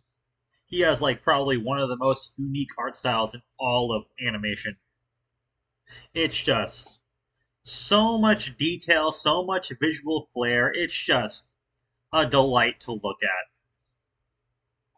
As for the other thing about El Tigre, I thought the show is also really funny, really just visually memorable, and also I have no idea why El Tigre just had one season. It seems like, in retrospect, it should have at least gotten two, right? At least a second season. Only one for this show is criminal. I mean, just at the end of this first season, it started going to this really interesting direction. I mean, I think it was kind of rushed to a finale as well because I think Jorge knew it was ending, so they ended up on a whole choose your own adventure, will Manny end up being a hero or a villain, all things considered, vote kind of thing that is the end of the series. I just wish it was longer. I'm just gonna say I don't think it was perfect either. I don't think every single storytelling beat they did worked well because I think that's just kind of thing with a lot of cartoons in general is a lot of them kind of just recycle the same plots over and over again. You've there's probably some cartoon episode concepts you've seen dozens of times at this point at least. And I feel like LT Great Times is kind of a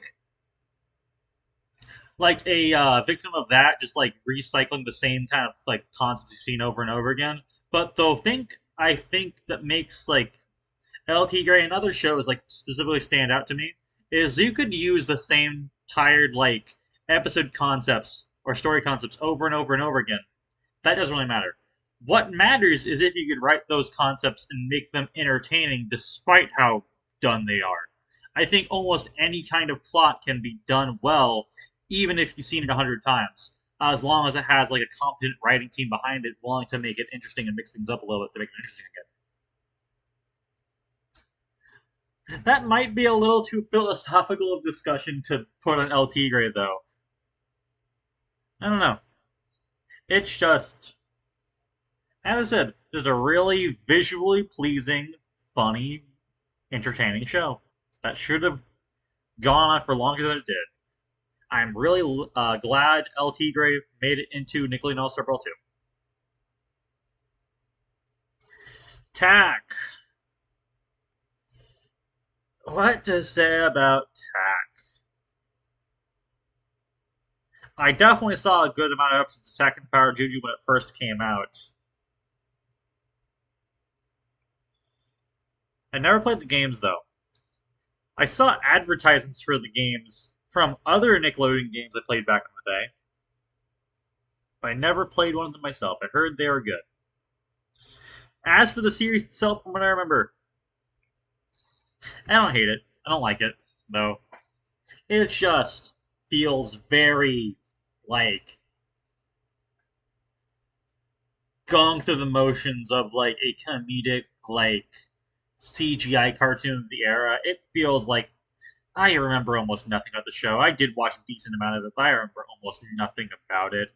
I don't remember being particularly funny or memorable or interesting, and also in retrospect, it might also be a little culturally insensitive in some ways. I guess I don't know. I don't think they put that much thought into anything like that when they were making the series, but I think in retrospect, I mean, I don't know specifically that much about like the origins of the series myself and what it's like pulling from.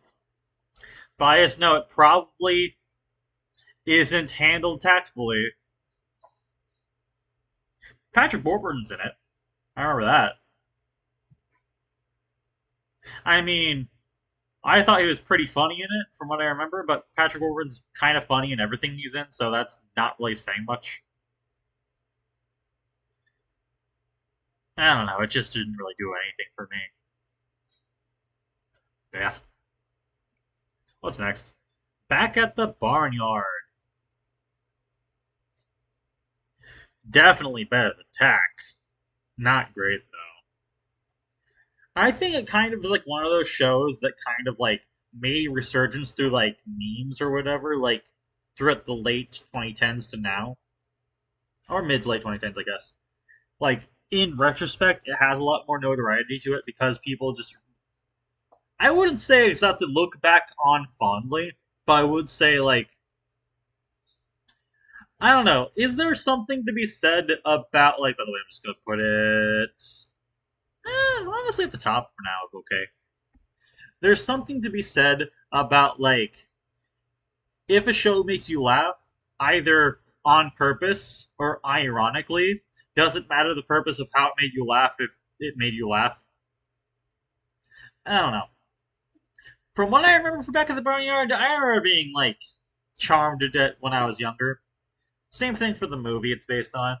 I remember liking it when I was younger. I haven't seen anything from the franchise besides like scant clips in probably over a decade though. But I do remember enjoying it to some degree.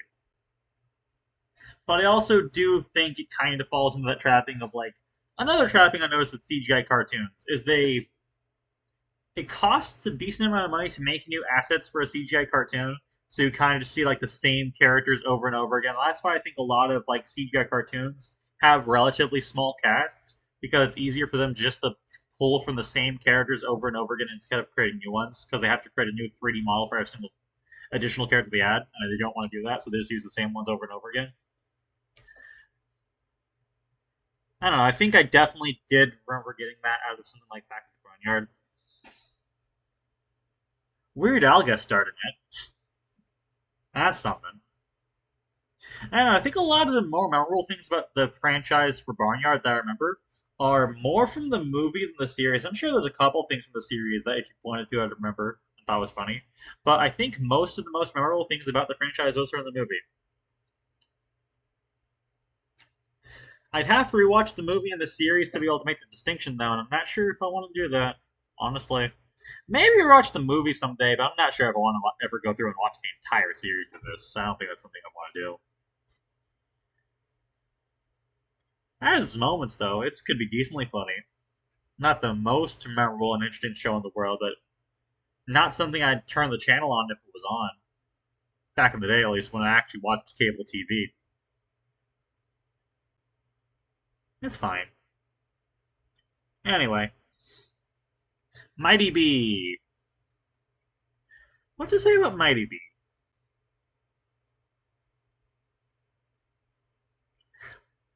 Honestly,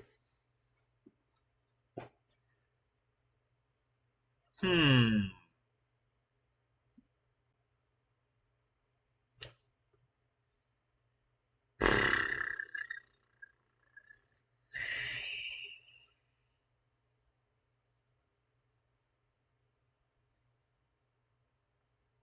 Honestly, I think I'm putting it here. It was fine. I do think there's kind of a charm to how it looks. Like, almost like that kind of, like, it feels like it's kind of similar to that kind of, like, cranium teacher's pet art style. I'm actually not sure if it was the same creative team at all or anything like that. I don't know that much. But from what I remember about what I've seen from Mighty B, I didn't hate it, but at the same time, I don't think there's anything particularly that compelled me towards it either. It definitely it existed. I don't know. I think I remember it kind of just being kind of unmemorable and a little annoying to me back in the day. I did watch some more episodes of it later on just to see what I thought if I still thought those things about it. And I don't think it annoyed me as much, but I also don't think it I found it particularly memorable or interesting either. With that being said, I do really like Amy Poehler, and I thought she did a pretty good job voicing Bessie. But I think I just preferred seeing her in other things. Yeah, I don't know. It's fine.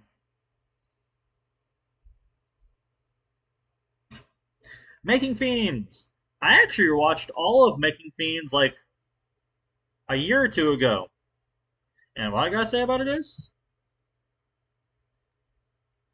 probably here. Yeah, I think it's just a very charming, fun show. Wasn't as long as I would have wanted to be. I would have wanted to be much longer myself because I think this would have been like a very like a show that could have gone on for like a lot longer than it did. It just felt like its concept was way too fun and interesting to just be like constrained to like a couple of short episodes. I don't know. It feels like that like classic comedic styling of like the oblivious goofball compared to like the curmudgeon who wanted to like I don't know, see bad things happen to the goofball, but then it goes back into their face. Kind of like that like classic comedic duo. I thought worked well. I also really like how it looks. I think it definitely feels like a product of. I believe it started as a Flash cartoon, but then Nickelodeon bought the rights to it. But then, unfortunately, after a studio like that buys the rights to something like that, you can't make it anymore unless they want more. So, yeah, honestly, it probably would have been the best if the show stayed an indie Flash cartoon instead, and they started making it, like, kept on making it in their own time like that. Then you could have at least gotten a lot more of it. It's my IP to sit on and do nothing with. I don't know. I wish there was more of it, but I like what we got. Kind of reminds me of Invader Zim. No, it doesn't remind me of Invader Zim visually. I guess it kind of reminds me of like almost like that grungy Newgrounds kind of style that I feel like Invader Zim kind of also existed within. Yeah,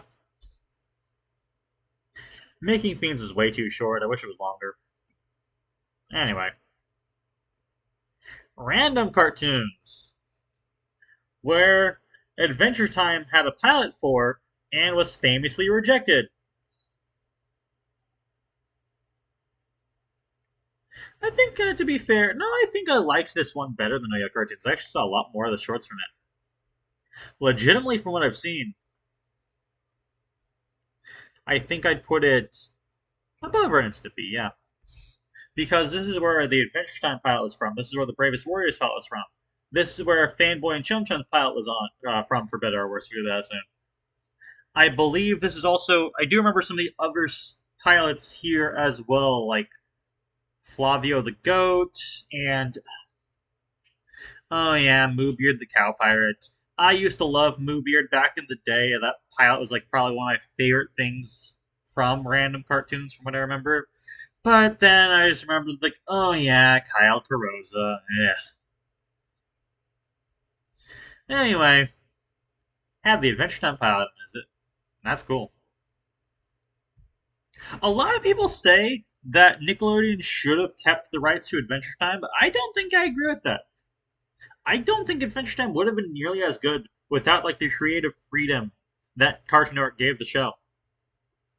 I think Nickelodeon actually would have hindered it. It probably still would have been a pretty good show. But if you compare like the track record, we'll get to there soon. But the track record of like Nicktoons in the 2010s compared to like Cartoon Network in the 2010s, I think there's a stark difference in quality there. I mean, 2010's Nickelodeon had its highlights, and 2010's Cartoon Network had its flops. But I think there's an obvious trend for which one was better, at least to me. Anyway, the Penguins of Madagascar. I really liked this show. Did I really like it or did I like it? Wow, I need a crowd again. Stop side clicking me. Um, yeah, I really liked it. I can go that far. Yeah, it was just like I honestly think I might enjoy the Penguins of Madagascar series more than the original Madagascar movie. I did enjoy the original Madagascar movie, but I think I like it more because I genuinely think that that movie had way better side characters than its main characters. I mean, I think Alex, Marty, Gloria, Melman are fine. They're fine enough. They get the job done for the characters they are and the positions they're in. But then you have the Penguins and the Lemurs, who are just so much more memorable and entertaining and funny than the main characters were. So it makes perfect sense that they made the spin offs for those characters instead. I mean, I guess they eventually did make, I believe it was called A Little Wild, that had like the main characters in the movies as kids, but I never saw that one. But they specifically had spin offs for the Penguins and King Julian for a reason. They're the more memorable characters. So, Penguins of Madagascar itself, I thought this show was really funny. I think I had kind of almost a similar energy after Jimmy Neutron, where it was like that kind of like really funny, surrealist, like CGI cartoon that was just kind of like throwing everything at the wall to see what stuck with it just because they could. And I think it really worked because I remember a lot of the a lot of the characters in the show they introduced being like fun additions, and a lot of the jokes being like really funny. And also they had like the whole semi overarching narrative about like the the dolphin doctor. What was his name? I'm like, oh, there's a big bad here. That's interesting. That's fun. Probably, probably still my favorite cartoon based on a DreamWorks animated movie.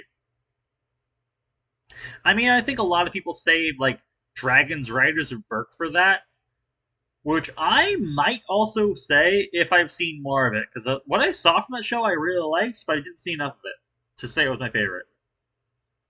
Maybe I should remedy that one day. Anyways, Penguins of Madagascar are really good.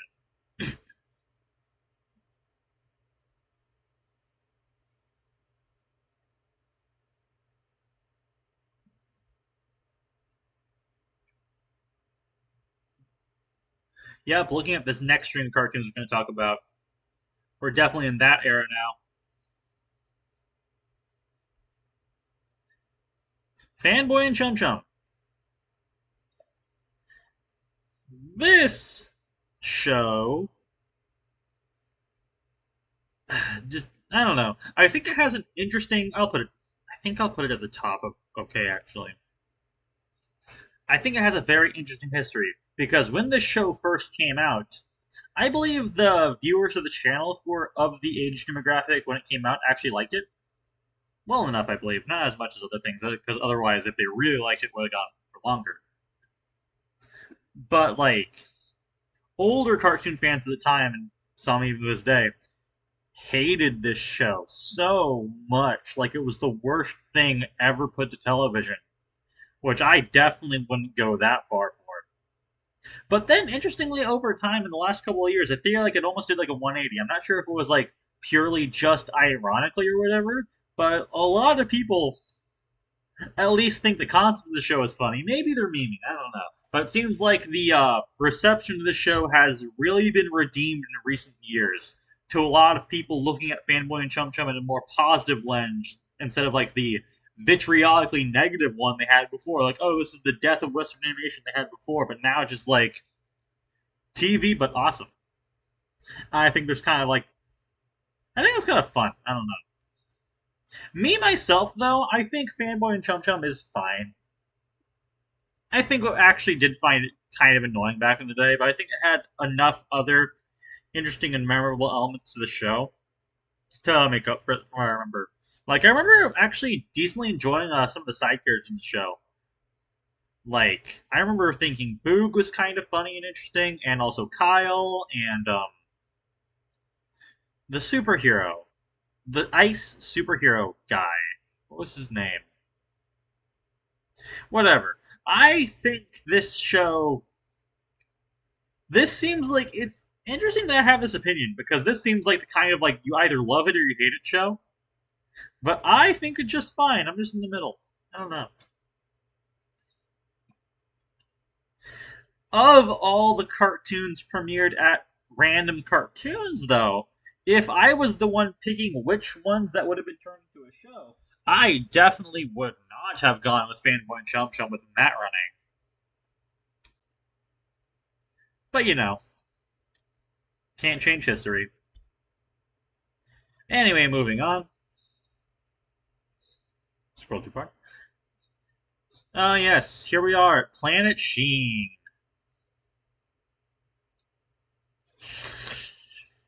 Ooh,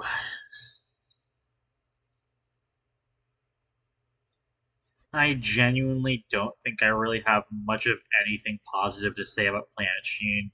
I think it's kind of funny in an ironic way that it exists. But I'm like, we could have gotten a fourth season of Jimmy Neutron. Why do we have this instead? Can't we please actually still have more Jimmy Neutron? I still want that fourth season. Eh. The weird thing about this is in like when I was a kid, Sheen was my favorite character on Jimmy Neutron. So you'd think like, oh, people think this character is really funny. Let's give him his own show. But when this came out, I instantaneously didn't care. I'm like, I don't think I like Sheen as much. I think I'm able to make that distinction now between like Sheen from the original and Sheen from Planet Sheen. But like when this first came out, I'm like, why did we do this? That's just like a Carl Slug monster, and the monkey's basically Jimmy again. So we're basically just doing the same kinds of archetypes of characters in like a new, slightly different context. Why wasn't this just season four? I don't know. I just found it like genuinely pretty annoying and just not particularly memorable or fun to watch. It was just honestly kind of a slog.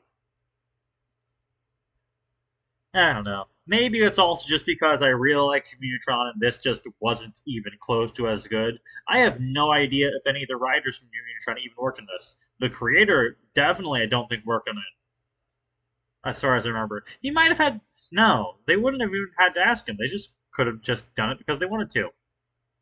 Nickelodeon owns the rights now, just like they do whatever they want with the property. So they didn't even need to ask. What was his name? The Jimmy Neutron maker guy. Let me look it up. I'm talking about him a lot, and I feel like I should like bring up his name if I'm like talking about him.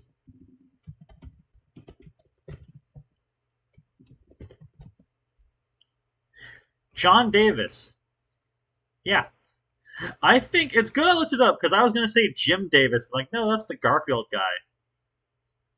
Which that being said, I think it's weird that even though Nickelodeon's owned Garfield for a while, they still have not made a full Garfield series yet, which I think is interesting. Anyway, Tough Puppy. Tough Puppy is another Butch Hartman show for sure. I actually kind of loved Tough Puppy when it originally came out back in 2010.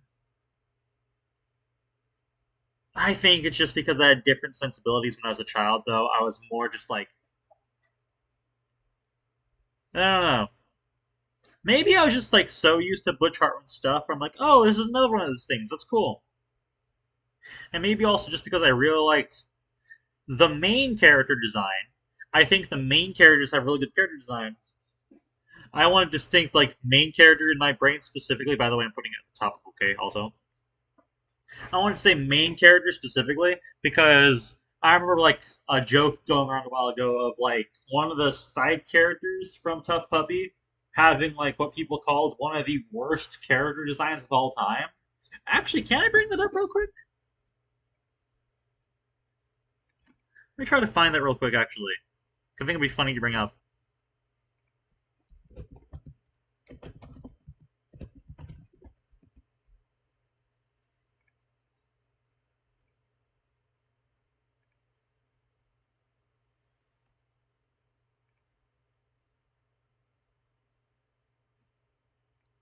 Hey, here it is. It was this character. Wait, not there.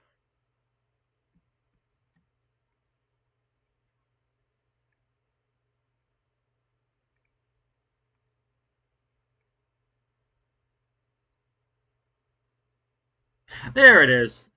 My my my character's in the way. You can see it over here. Yeah, this character design, specifically this one. Yeah, there's a whole thing going around with like this character being like apparently one of the worst character designs of all time. And looking at the character's face, I'm like, yeah, honestly, I see it.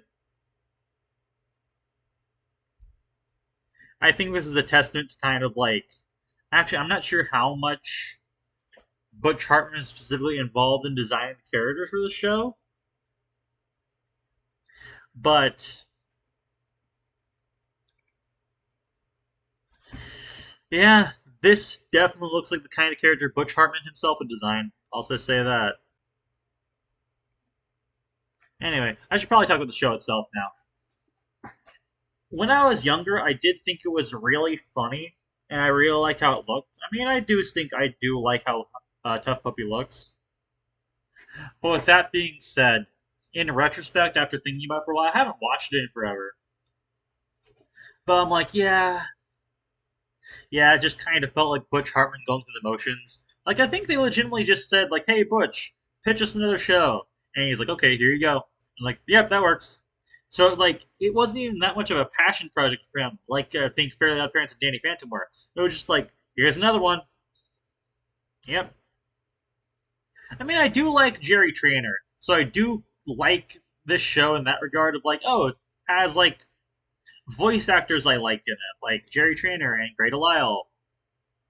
I also do actually kind of enjoy Kitty Catwell as a character too, but I'm not sure how much of that is just how much I enjoyed her character design compared to like just how good the writing actually is. Because I think it was an interesting decision to make Kitty kind of like the butt monkey, like butt of the joke kind of character in the show for the most part, because it felt I don't know. That usually is assigned to like a male character in the show, but it's interesting that it was actually applied to a female character here.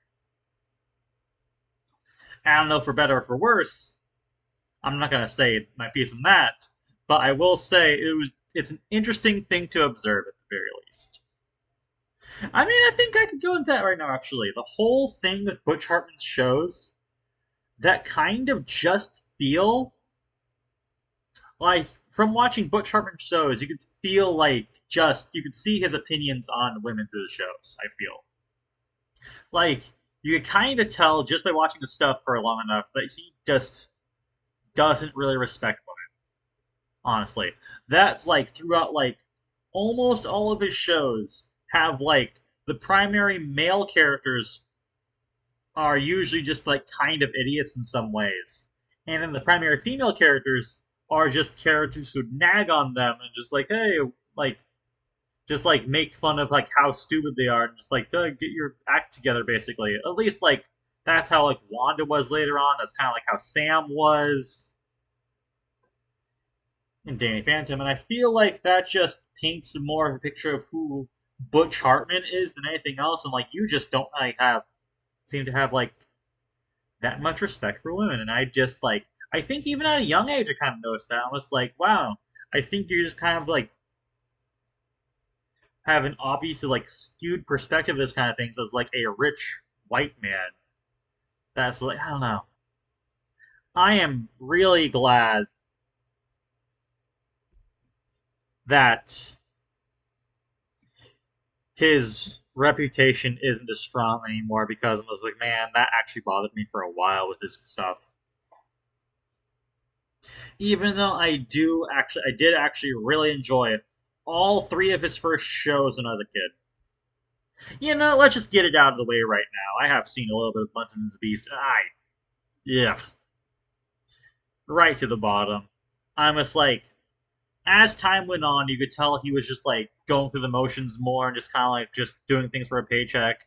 And I think more than any of the other shows he made, Bunsen as a Beast is the most emblematic of that because this show, it's legitimately one of the most like loud, obnoxious, just jingling keys for your children kind of shows I've ever seen. It's just nothing. I mean, I know Jerry Trainer's in this one too, but I'm like, I don't think his character, like the Ice Cream Man guy, is that. It's just noise. It's just random humor and noise with almost no cohesion or sense to it. I mean, I'm like, I don't know. I don't think that's necessarily a bad thing just to have a cartoon that's loud, but I think there's like a specific like kind of writing to make even that kind of stuff more memorable and funny. I need to get a drink.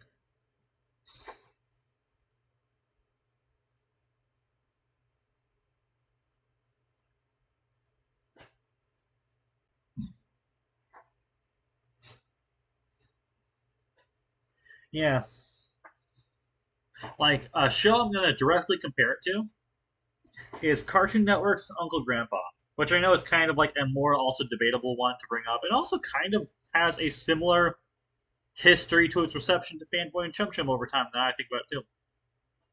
Is that I think it was kind of also just like that kind of little random humor, but I think Uncle Grandpa legitimately had a lot more time and effort put into its writing jokes.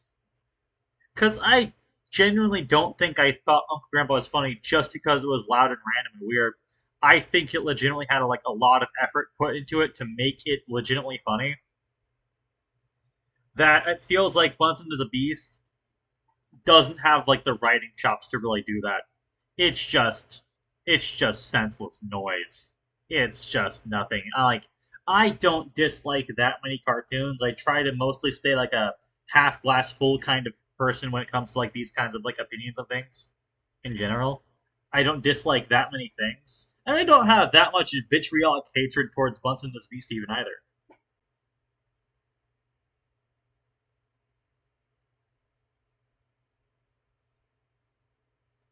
Yeah. But with that being said, it was like I don't hate this show, but I no, I do hate the show. I just don't have like that kind of like vitriolic anger towards any show really. But if one show I had to choose to actually have that kind of reaction towards, Bunsen as a Beast would definitely be on that short list. I don't know. Anyway,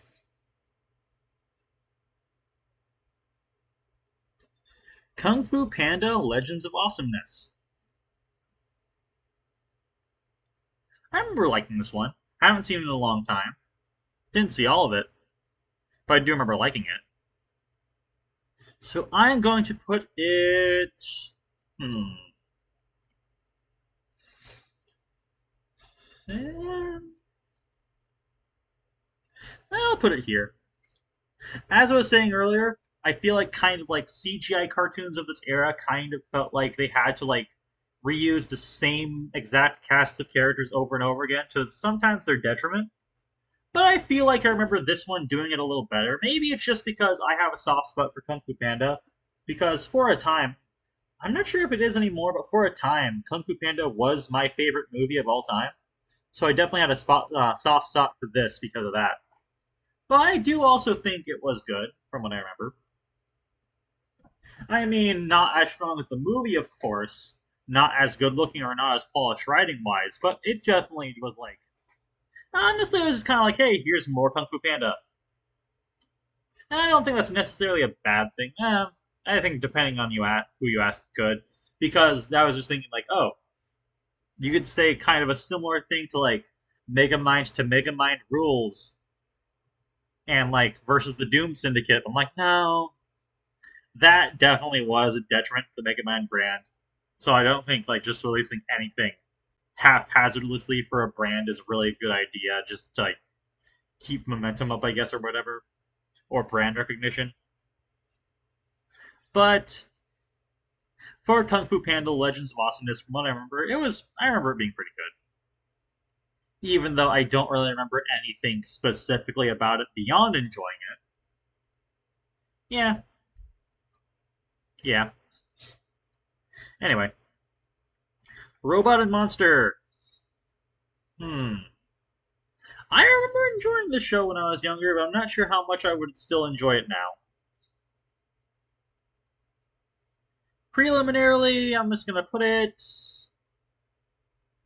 here. I'll put it there. I don't know.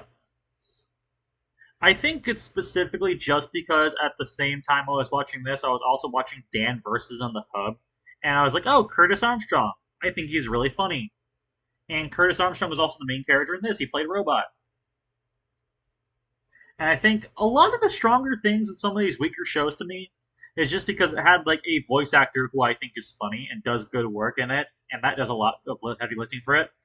Because I think in the grand scheme of things, Robot and Monster kind of is also one of those just like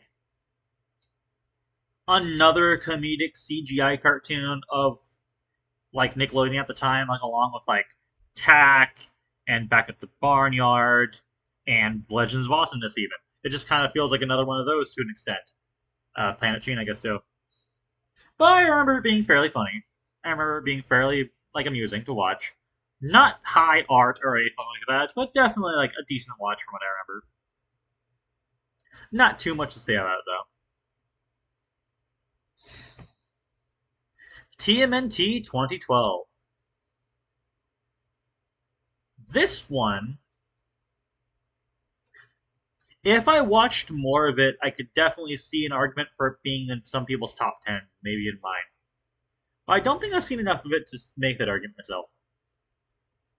So I think personally for me, from what I've seen, I'm putting it.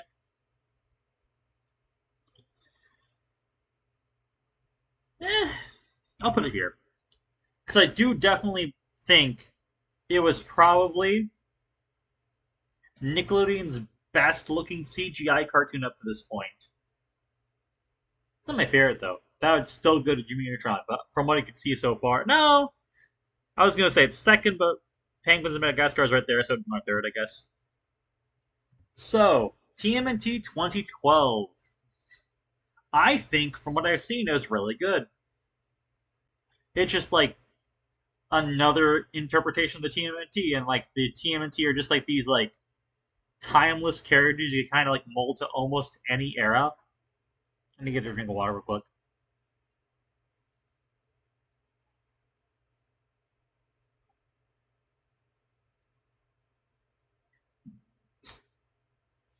Because there's like, of course, the original cartoon in 1987, and then they rebranded them to fit in with the 2000s in the 2003 series, and then they did it again for TMNT 2012.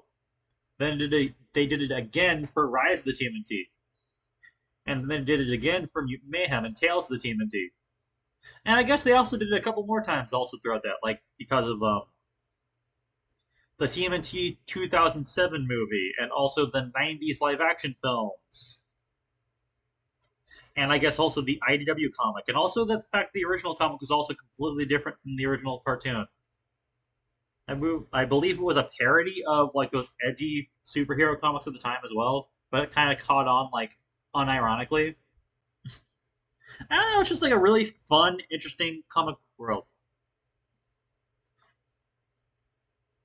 Yeah, I also enjoy that this kind of was one of the earlier TMNT things to like not completely, but like subtly make these visual distinctions between the turtles to make them stand out like visually besides just them having the different colored headbands. Like obviously they always have like different personalities. But this one I feel like made that like distinction more notable than just like different colored masks. I don't know. I probably should have watched more of it, but it feels. I mean, I could go watch it, go back and watch all of it whenever I want, but it almost feels like in some regards like too little, too late. I guess, even though I think that's a weird way to think about it. I don't know. I like it from what I've seen. And I think just to get it out of the way as well, right now we'll get the other TMNT series, Rise of the TMNT.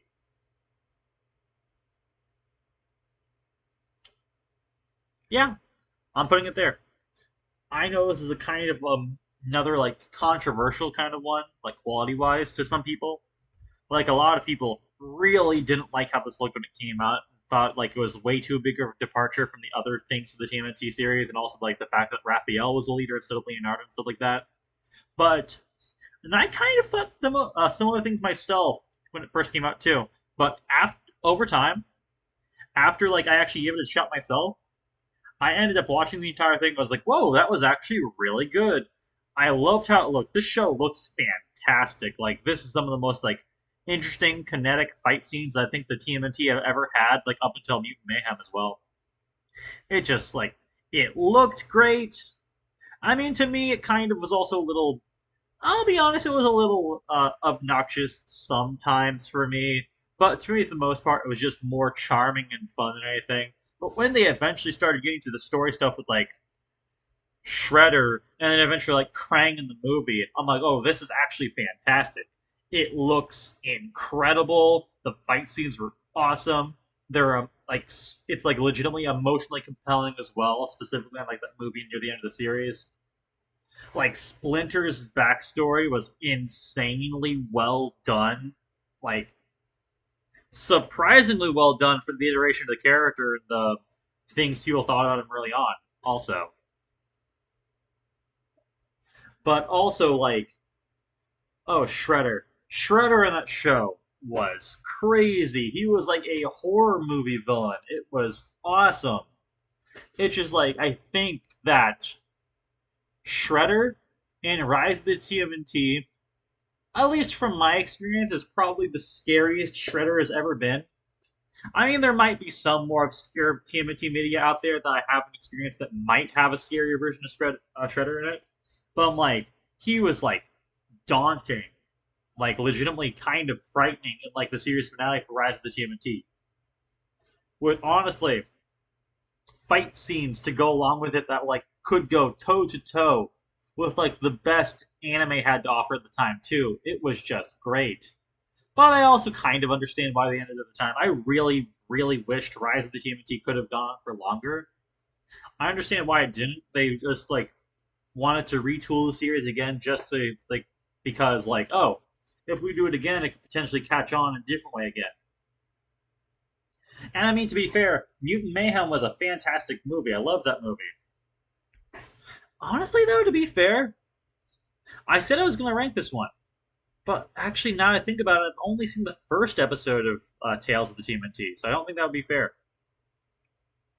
From what I've seen of it, I remember it being good, but I haven't seen that much of it. Yeah,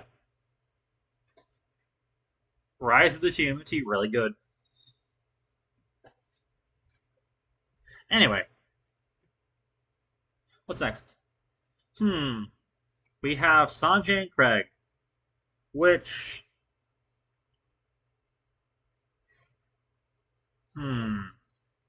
I know a lot of people would like quickly put this like straight down here. And I also do personally know some people who probably put it like much higher than I would too. I'm not putting it there, and I respect that. Also, I just want to mention that offhand too. These are just my opinions. You could agree or disagree all you want. That's fine. Like the beauty of life is like everyone has their own thoughts and interests in things. But personally, for me, I don't hate it. Eh,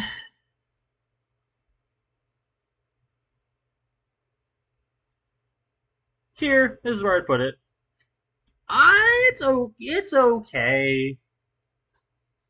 I mean, honestly, I probably saw more of the show than I would have otherwise because honestly, I think one of the reasons I mainly watched so much of it back in the day is because I was on kind of like a big like critique phase, like in the mid to late 2010s, mostly inspired by the likes of like Nostalgia Critic and the Mysterious Mr. Enter at the time. And I felt like to be in that sphere, there are certain specific shows I had to watch, and also, I guess, criticize. I guess, like I feel like the internet had like a lot more mob mentality when it came to like the quality of things than it does now. But like, I think the main reason I watched so much of the show back in the day was because of that. I'm like, oh, I can't tear into something that I haven't seen. I have to see a significant amount of it to do so. I did the exact same thing for Teen Titans Go.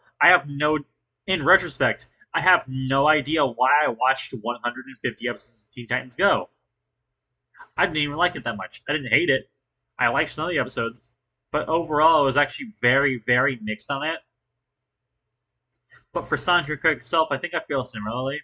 Where I do legitimately think some of the episodes of the show were really, really bad. But I do think it also had some surprising highlights as well. But in the grand scheme of things, eh, it's fine. But I respect people who do like it more than me. Because there are some people who I am fairly close to online that do love the show, and I do respect that. So I don't want to be too harsh. But yeah.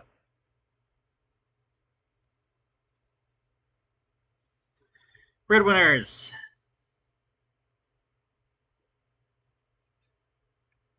Yeah. Like I guess kind of similarly to Sanjay and Craig, the only one of the only reasons I watched a fairly significant amount of this show was for similar reasons. But honestly, I think this one had even less going for it, like in the positives. Even though I don't think it was irredeemable and had nothing for it, I don't think it's like irredeemably bad with nothing going for it. I think it does have, like, from what I watched, it did have some occasional funny moments, some charming enough characters, and also I do think there are some like visual creative flares that I did enjoy for it. Like I do actually kind of enjoy like whenever they went to like the more video gamey references and stuff because like oh that's something that's visually interesting to look at. Like when I don't know, I don't like to be like too negative on cartoons because I know, or any entertainment for that matter, because I know all the effort it takes to make something like this. Like the fact that any like animated show exists at all is a miracle. That being said, I can't be all sunshine and rainbows about all of them, honestly.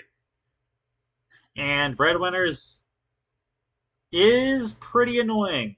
It's not insufferable all the time, but I'm like, yeah, I could see where the vitriol came from, even though I don't completely agree with it myself.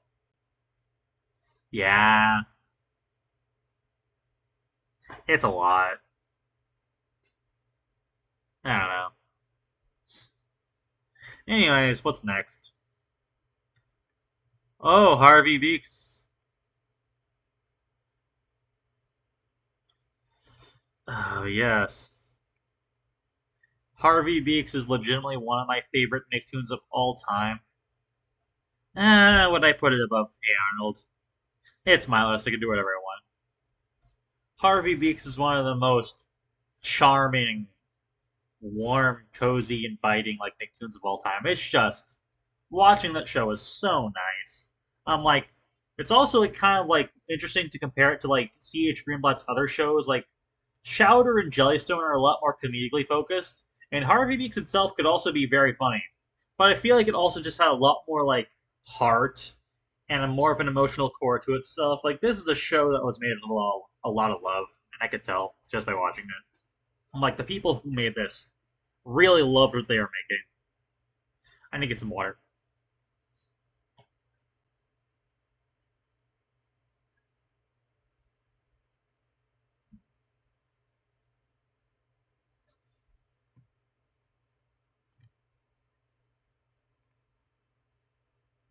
Mm.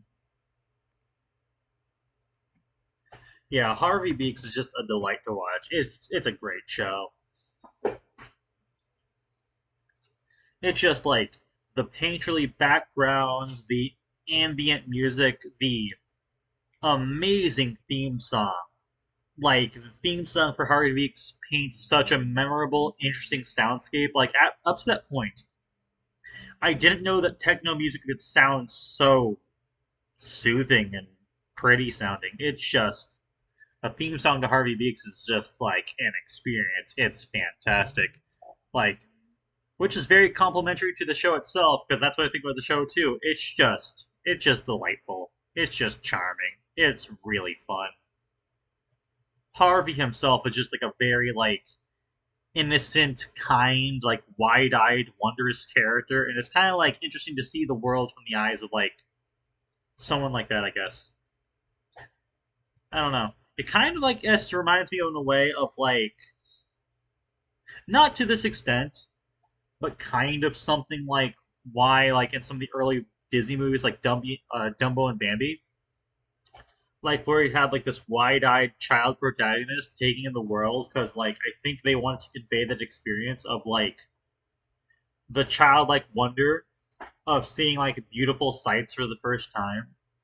And I think that actually compel like portrays that fairly well. I don't know. I feel like even though it's not the exact same situation, I feel like Harvey Beaks kind of like compels me in a similar way because just like, or maybe that's just because maybe I'm looking into it too much and I'm just saying these things just because I think it looks great. I love how the show looks. I don't know. The show just feels like a nostalgic, pleasant time. I don't know. I think it's interesting to say like things that feel nostalgic to you, even when they are new, when you're watching them for the first time. I don't know. Maybe it's just like a specific like familiar atmosphere or something like that, or maybe just like I don't know. But it did. I don't know exactly what I'm explaining for this, but it just felt nice. Harvey Beaks is fantastic, and it should have gone on. Honestly, all of C.H. Greenblatt's shows probably deserved to go on for longer than they did. But I just hope he could do something in the future. I would love to see another thing from him. I believe Jellystone just ended, I believe, and that was great. I also really liked Jellystone. Anyway, pig, goat, banana, cricket. Eh. I saw a couple of episodes of the show when it first came out, and what I gotta say, from what I remember, is just I think I kind of respect it for the kind of impressive visuals. I guess I like almost every single scene of the show. Like the screen is filled to the brim with like a lot of detail, and I do remember really like appreciating the backgrounds of it and stuff like that. And I also think I kind of appreciated how it looked too, because I do think it's not new or anything, but I do think it has like a kind of like unique, charming, almost like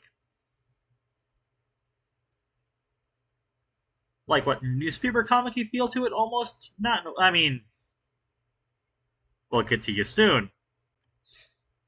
But anyways, but with that being said, for like the writing and characters and stuff itself, I don't have as warm things to say about it in that regard because I do think it was kind of felt jumbled and random and all over the place. I mean, I do think I found this one occasionally funny, but it just wasn't particularly compelling or memorable to me. Some people also do say they feel like this show kind of is like a SpongeBob ripoff in the way of like The pig kind of was like Patrick. The goat's kind of like Sandy. The cricket's kind of like Plankton. What was the banana that comparison? Honestly, he feels more like Pizza Steve from Uncle Grandpa to me than any other character from SpongeBob. I don't know. I just don't think it was particularly compelling or cohesive. It just felt like throwing a lot of random stuff at the screen at all times. And each episode having four different subplots made it just feel like a lot. I think the purpose of it was just to see if like a show with four different subplots at a time would work. But honestly, I think that just might be overstuffing things too much. I think it might be just overcomplicating everything. I don't know. Yeah. The Loud House. I have a lot of stuff to say about the Loud House. Hmm. I feel like I'm still gonna put it here, I think. Hmm. I'll put it here, yeah. Despite everything, I'm just gonna say at first, like when the Loud House first came out, I was obsessed with it. For honest, like the first like 2 or 3 seasons. I loved it. I think it was just like because I found it really charming and I really enjoyed the sisters as characters. The Loud sisters to me at first just really compelled me as characters because I thought they were just like really memorable and really fun. I thought even though in retrospect it seems like a kind of simple concept, at the time it just like I don't know, I guess I just like really enjoyed it at the time. But as the show went on, honestly, I do believe this is the show that just went on for way too long. I think it kind of ran itself into the ground. I honestly haven't really seen much of the show itself from like since like somewhere in the fifth season, I believe. But honestly, even before that point, I could tell it like already jumped the shark. And then we have thing. I guess I should rank the spin-offs right now, or the spin-off, I guess. The Casa Grande is honestly, all things considered, I watched like the first 20 episodes of it, and what I have to say is like like put it there. It's fine. But honestly, I could kind of tell it was already made at the point of the show where it kind of already felt like it ran out of ideas. And then you had the movie, which I also thought was like kind of like honestly, legitimately not really good. It kind of just felt like going through the motions. Just kind of like this generic, predictable storytelling. Like, oh, of course the Louds have like ancestors who owned a castle. Of course that would happen. I don't know. And then there was like the live action Christmas special. And then I did not watch the live action show at all beyond this like premiere Christmas special. I did not watch the sequel movie and did not watch the Casa Grandes movie because if I'm being honest, it was just at that point I didn't care at all anymore. Like initially I thought the characters in the show and the art style and everything about it was really nice and charming. But then after a while I'm like, this is why is it still going? They ran out of ideas years ago. With that being said, there was that initial point of interest I had where I thought it was like, oh, this is like one of the best things Nickelodeon's made in a long time. Even though in retrospect, I'm like, oh, Harvey Beaks just came out the year before that. But besides Harvey Beaks, I think that's relatively true. But with that being said, it's just the kind of like, it's just like, why is it still going? Why is it on season 7? I haven't seen anything from season 7, so I can't judge it myself because I haven't seen it. But with that being said, almost like I could almost guarantee you that it's probably still running on fumes. Oh, and also then there's Chris Savino himself, another one of the weirdos who worked for Nickelodeon for a while for some reason. I don't know why Nickelodeon attracted so many people like that, but it's just interesting that there's so many just like I don't know. I don't want to focus too much on that, but I think I should have acknowledged it at the very least. Yeah, but all things considered, like the fact that I was really into it back in the day, I think still Should count for something, so I'll put it here. Anyway, oh, looks like we're getting near the end. Welcome to the Wane. I haven't seen a lot of it, but what I've seen of it, I've seen like the first like 5 or so episodes of it. I did enjoy it when I watched it. I've enjoyed what I've seen from it. I thought like the location it had like of this like the Wayne Hotel being like a really fun, lively location for a cartoon. I do remember it being fairly creative and fun as well. I just didn't see a lot of it. So, that being said, I'm gonna put it here. Oh, that was good.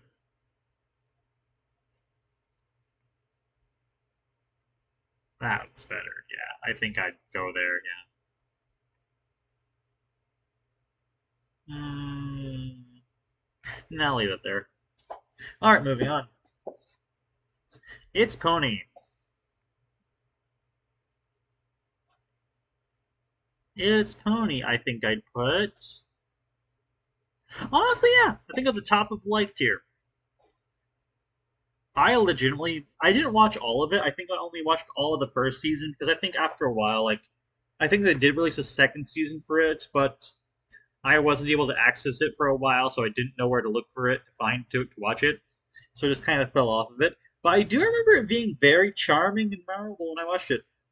It had just like a really fun art style to it. This one, along with like The Loud House, kind of also had like almost like comic strip, like newspaper funnies kind of like style to it too that I think was kind of charming. I don't know. It was just a simple but like really charming and fun and just like I don't think it was particularly deep or anything like that, but it was just a fun time. It was just like a good, like charming, fun. I feel like I'm saying the word charming a lot for this one. I'm just like, there's more words that exist in that one. I should probably differentiate. I don't know. You go what I mean. It's just a fun show. Not one of the best they've ever made, but definitely one of the better ones they've made within like the last 15 years. Anyway, Glitch X. Glitch X. I love Glitch X. This one was definitely canceled way too soon. But at the very least, I'm like, I should be glad it got a second season at all. But with that being said, I am assuming it kind of did the Netflix thing of like, oh, it was actually one season that split into two halves. Anyways, Glitch Text is awesome. Genuinely, probably one of my favorite Nicktoons.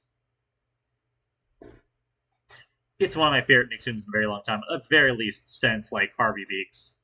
It's just a lot of times in shows just like cramming like video game references. It feels like they're just trying to be hip with the kids or whatever. But I feel like the people who made Glitch Text, Eric Robles, he specifically like really got the appeal of video games and why people like them, and was able to make like an actual interesting set of characters and world and story to go along with that.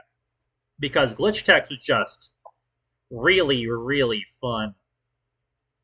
Like Miko and Five are great main characters. The world building is really fun. Like the just like having a team of people there to fight like glitches in video games. It's just such a fun, entertaining concept for a show that when I saw it, I'm like, huh, I'm kind of surprised nothing else did this before. Or maybe they did. I never saw Captain N, so I don't know.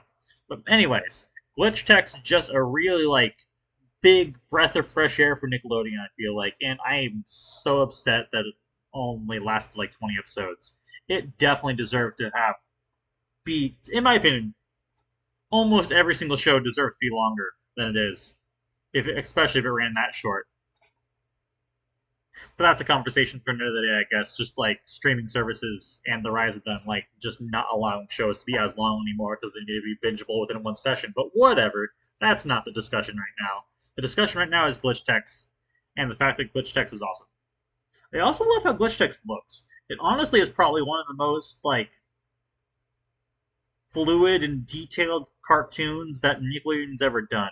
I mean, like aside from Avatar, though, Avatar and Korra, I think would be the pinnacle of that. But aside from those, I think Glitch Tex is probably also one of the other best looking cartoons Nickelodeon's ever done. Like from like a movement and animation fluidity perspective.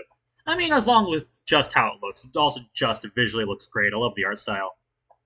It's just a fun show.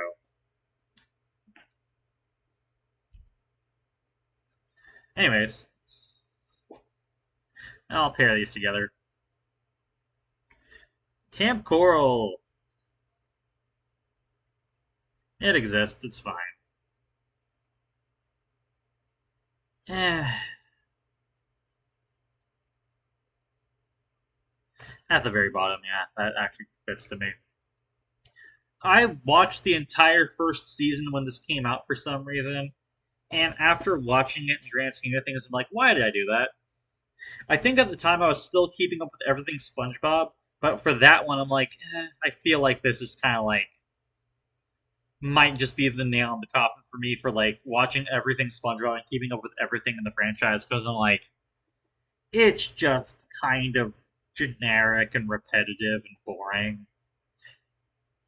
It's just the only reason this exists is because SpongeBob is popular and they want to make more money off of SpongeBob. So like, oh, let's make spin-offs to expand the brand and whatever. Almost like why? I mean, I was gonna say why, but I get the why. It's money.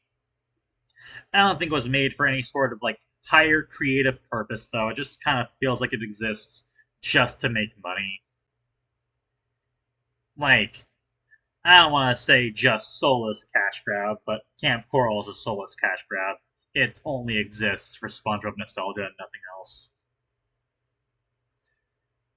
I don't know why Sponge in the Run. I think one of the reasons why that film isn't that good to me is because it's a backdoor pilot to a show that also wasn't that good. I was like, establish these things themselves first. I don't know. I guess that doesn't make sense for a movie much, cause like I don't know. It's just like why'd you set up a backdoor pilot in your movie? Supposedly supposed to be theatrical movie, even though it came out in 2020, so it wasn't allowed to be in theaters. I get, but I'm like, I'm pretty sure the intention was for it to be theatrical. I'm like, what are you doing? This is like see through. I can see exactly through this and what you're doing. This is just like it's just a cash grab. I don't know. Maybe I'm a bit more cynical about some of these cartoons than I thought. I don't know. Well, let's just get the Patrick Star Show out of the way as well. I think it's a little better than Camp Coral. I haven't seen as much of it. I've only seen a couple episodes of it, but I'm like, I think the 2D animation that has is at least a little more charming. But at the same time, I'm like, it just looks like SpongeBob. It just looks like modern SpongeBob. So what's the difference? I mean, I know the difference is that it stars different cast of characters and they're allowed to go to some more locations, but I'm like, it. I think it justifies its existence a little more than Camp Coral, but not by much. It's still also not great. Honestly, I'll put it above Camp Coral. But I think that's as far as I'm willing to go with it. I thought the Bubble Bass episode was funny, and it has its moments.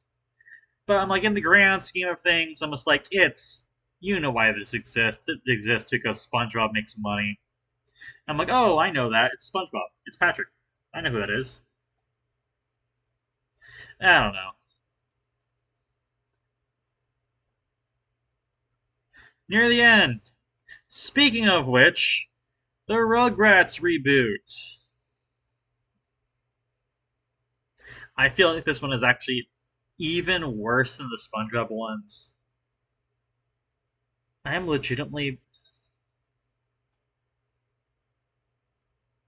yeah, I'm legitimately putting it there. Almost like I saw a couple episodes of this when it came out, and I was like, there's nothing going for this. It just feels like when I was talking about earlier, like Rugrats with all the edges sanded off to it, because like, oh, it's weird you saying like there's like edgy elements in a show that's literally about babies. I'm almost like, that's not exactly what I mean.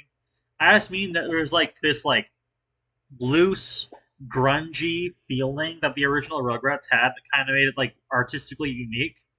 But I mean, you can do that in CGI, like Mutant Mayhem did it, but I'm like, this definitely does not have the same spirit of the original Rugrats. It just feels like, oh, you remember Rugrats, right? Here it is again, but worse. I don't know. It's just, why does this exist? It just feels like at least Camp Coral and Patrick Star Show were trying to do something different. I mean, I guess technically the Rugrats reboot does some stuff different too because it is going more. I feel like it's going more all in like the baby adventures almost all the time. Like instead of it just being like, oh, the babies are making up these like fantastical elements in their mind, but you see what they're actually doing. I feel like they're more going into like the more like dream-like aspect that some of the movies early on did, like the beginning of like the first Rugrats movie. And I feel like that's kind of the distinction it did, like making their adventures more like visual than just implied. But honestly, I think the implication of the original is more charming. It's just soulless. I mean, especially I think it's because of CGI. I don't want to downplay CGI animation because some CGI animation is some of the best like animation I've ever seen in my entire life. Like, just look at the Spider Verse films and almost anything Pixar has made, along with many of the examples. Like, you could also go into like DreamWorks and over, but like you get the point.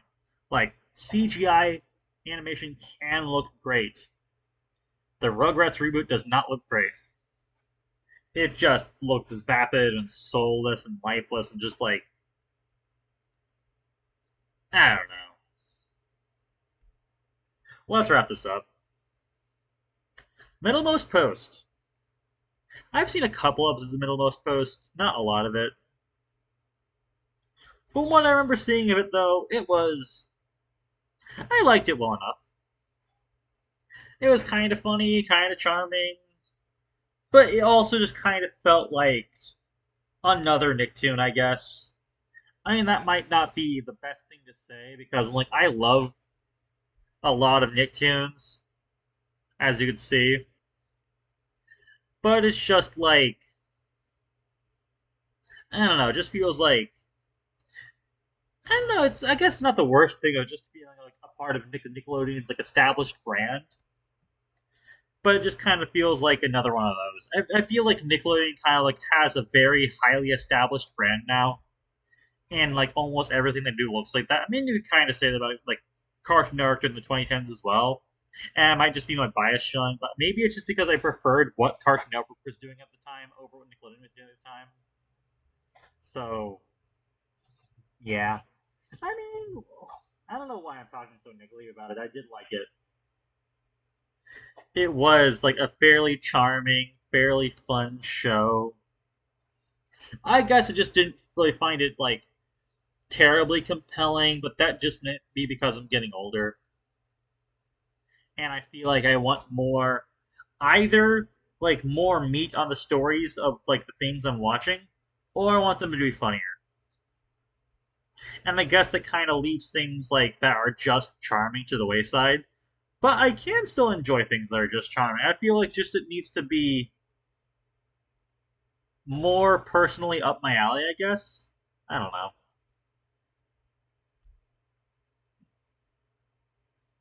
And last but not least, Fairly Odd Parents and New Wish. Which honestly, hmm,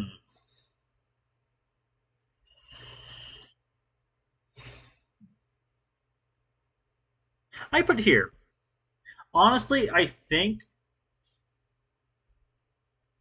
that a New Wish is the best thing that Fairly Odd Parents is like the franchise has made in a very, very long time. But with that being said, I do not think it's better than the first couple of seasons of Fairly Odd Parents. But I think it probably is better than anything like season 6 onward for Fairly Odd Parents. It is legitimately a breath of fresh air for the franchise. I'm legitimately surprised that they were able to make something Fairly Odd Parents related again good. It's honestly surprising to me. I'm like, how is this coming out of the same franchise that just like 2 years ago did Fairly Odder? Like, how is this the quality differential almost gives you like whiplash from like how different they are. Like, I don't know. Anyways, A New Wish is great. Hazel is a really fun character, and honestly, I think is a lot better than Timmy. I really liked the original like run of the Fairly Odd Parents, for at least like the first half of it. But Timmy, it was less for Timmy himself and more like the situations and scenarios it got, and like the wishes and stuff, and some of the side characters, I guess. But it wasn't really that much due to Timmy himself. But honestly, I could kind of say Hazel was herself kind of a highlight for A New Wish for me, just because I thought she was a really fun character. Maybe that's just because she was more relatable to me. Because honestly, I was like a lot more of like a goody two shoes, teacher's pet kind of kid, anyways. So like that kind of like more rebellious, rule breaking kind of kid isn't as relatable to me because that wasn't me. Anyways, of all of the CGI cartoons that Nickelodeon has ever done, I think A New Wish is the best looking one they've ever done. It looks fantastic. Like it it kind of takes that almost like Peanuts movie kind of approach where it's just like the pseudo 2D done in a 3D animation, which looks great. Honestly, I don't know why the Rugrats reboot looks so bad and that A New Wish looks so good. Like the difference in quality and animation is astounding. I don't know. Maybe I'm just like surprised that Nickelodeon is able to do something this good this recently. I mean, I guess it's not the most fair thing to say because Glitch Tex and Its Pony weren't that long ago either, and I also liked those. But anyways, like I feel like Fairly Odd Parents and New Wish kind of like took all the things that made Fairly Odd Parents work and just like punched those up and just like kind of like going back to the roots of the franchise. Honestly, I think getting a new God Kid is a great idea, and I have no idea why they never. Well, Chloe Carmichael kind of was them like half-assing that, I guess. Like, oh, here is a new God Kid, but she has to share with Timmy, so it's not really that new because she was only a side character. Anyways, A New Wish is just like it's funny, it's visually interesting, it's actually had a narrative, like overarching narrative throughout the series with what was his name? Dimmadome Kid.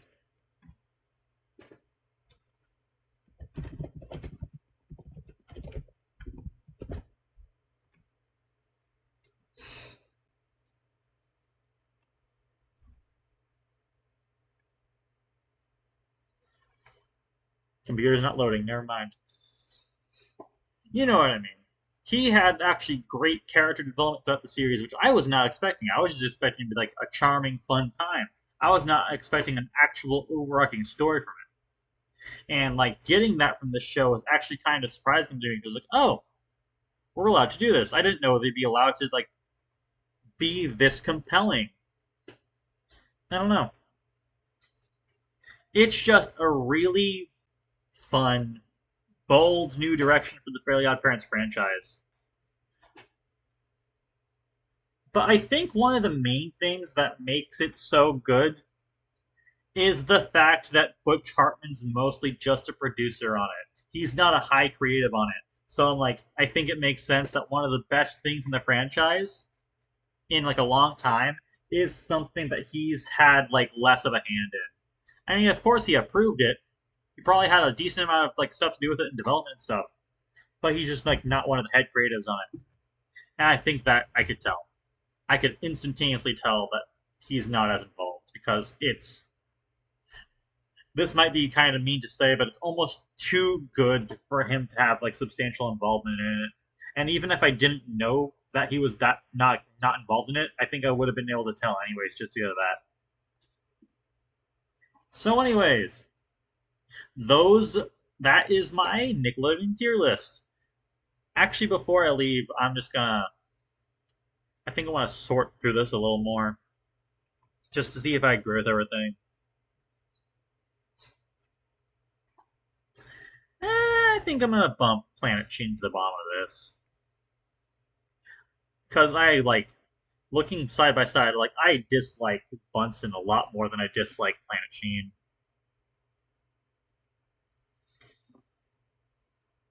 And besides that,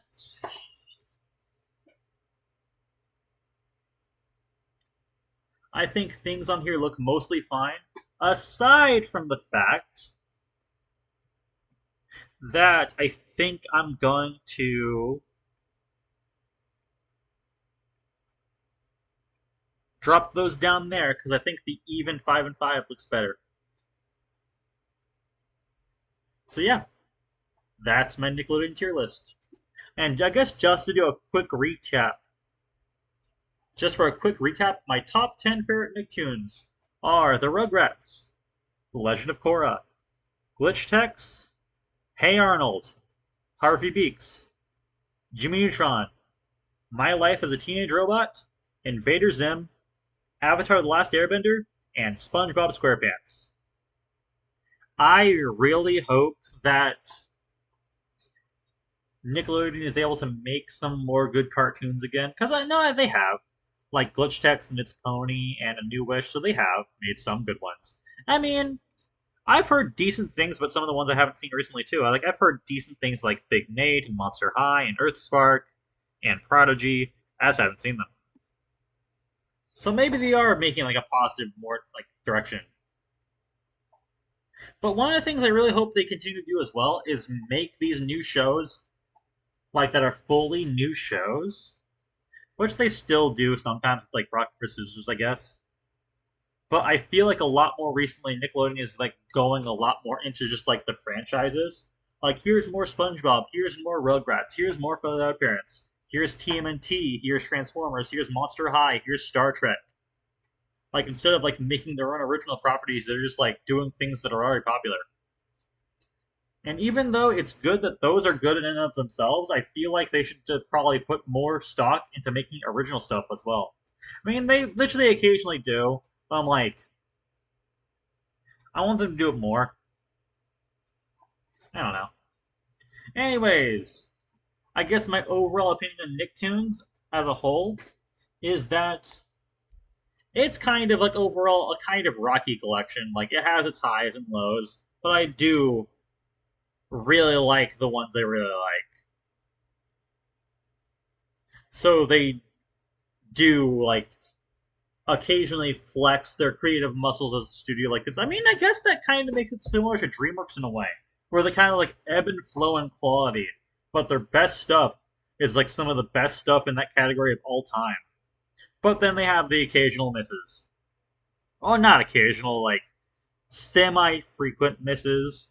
But you know, that's kind of like the charm of the brand, I guess, for both of them in a way. So that's my Nicktoons tier list. There you go. All right.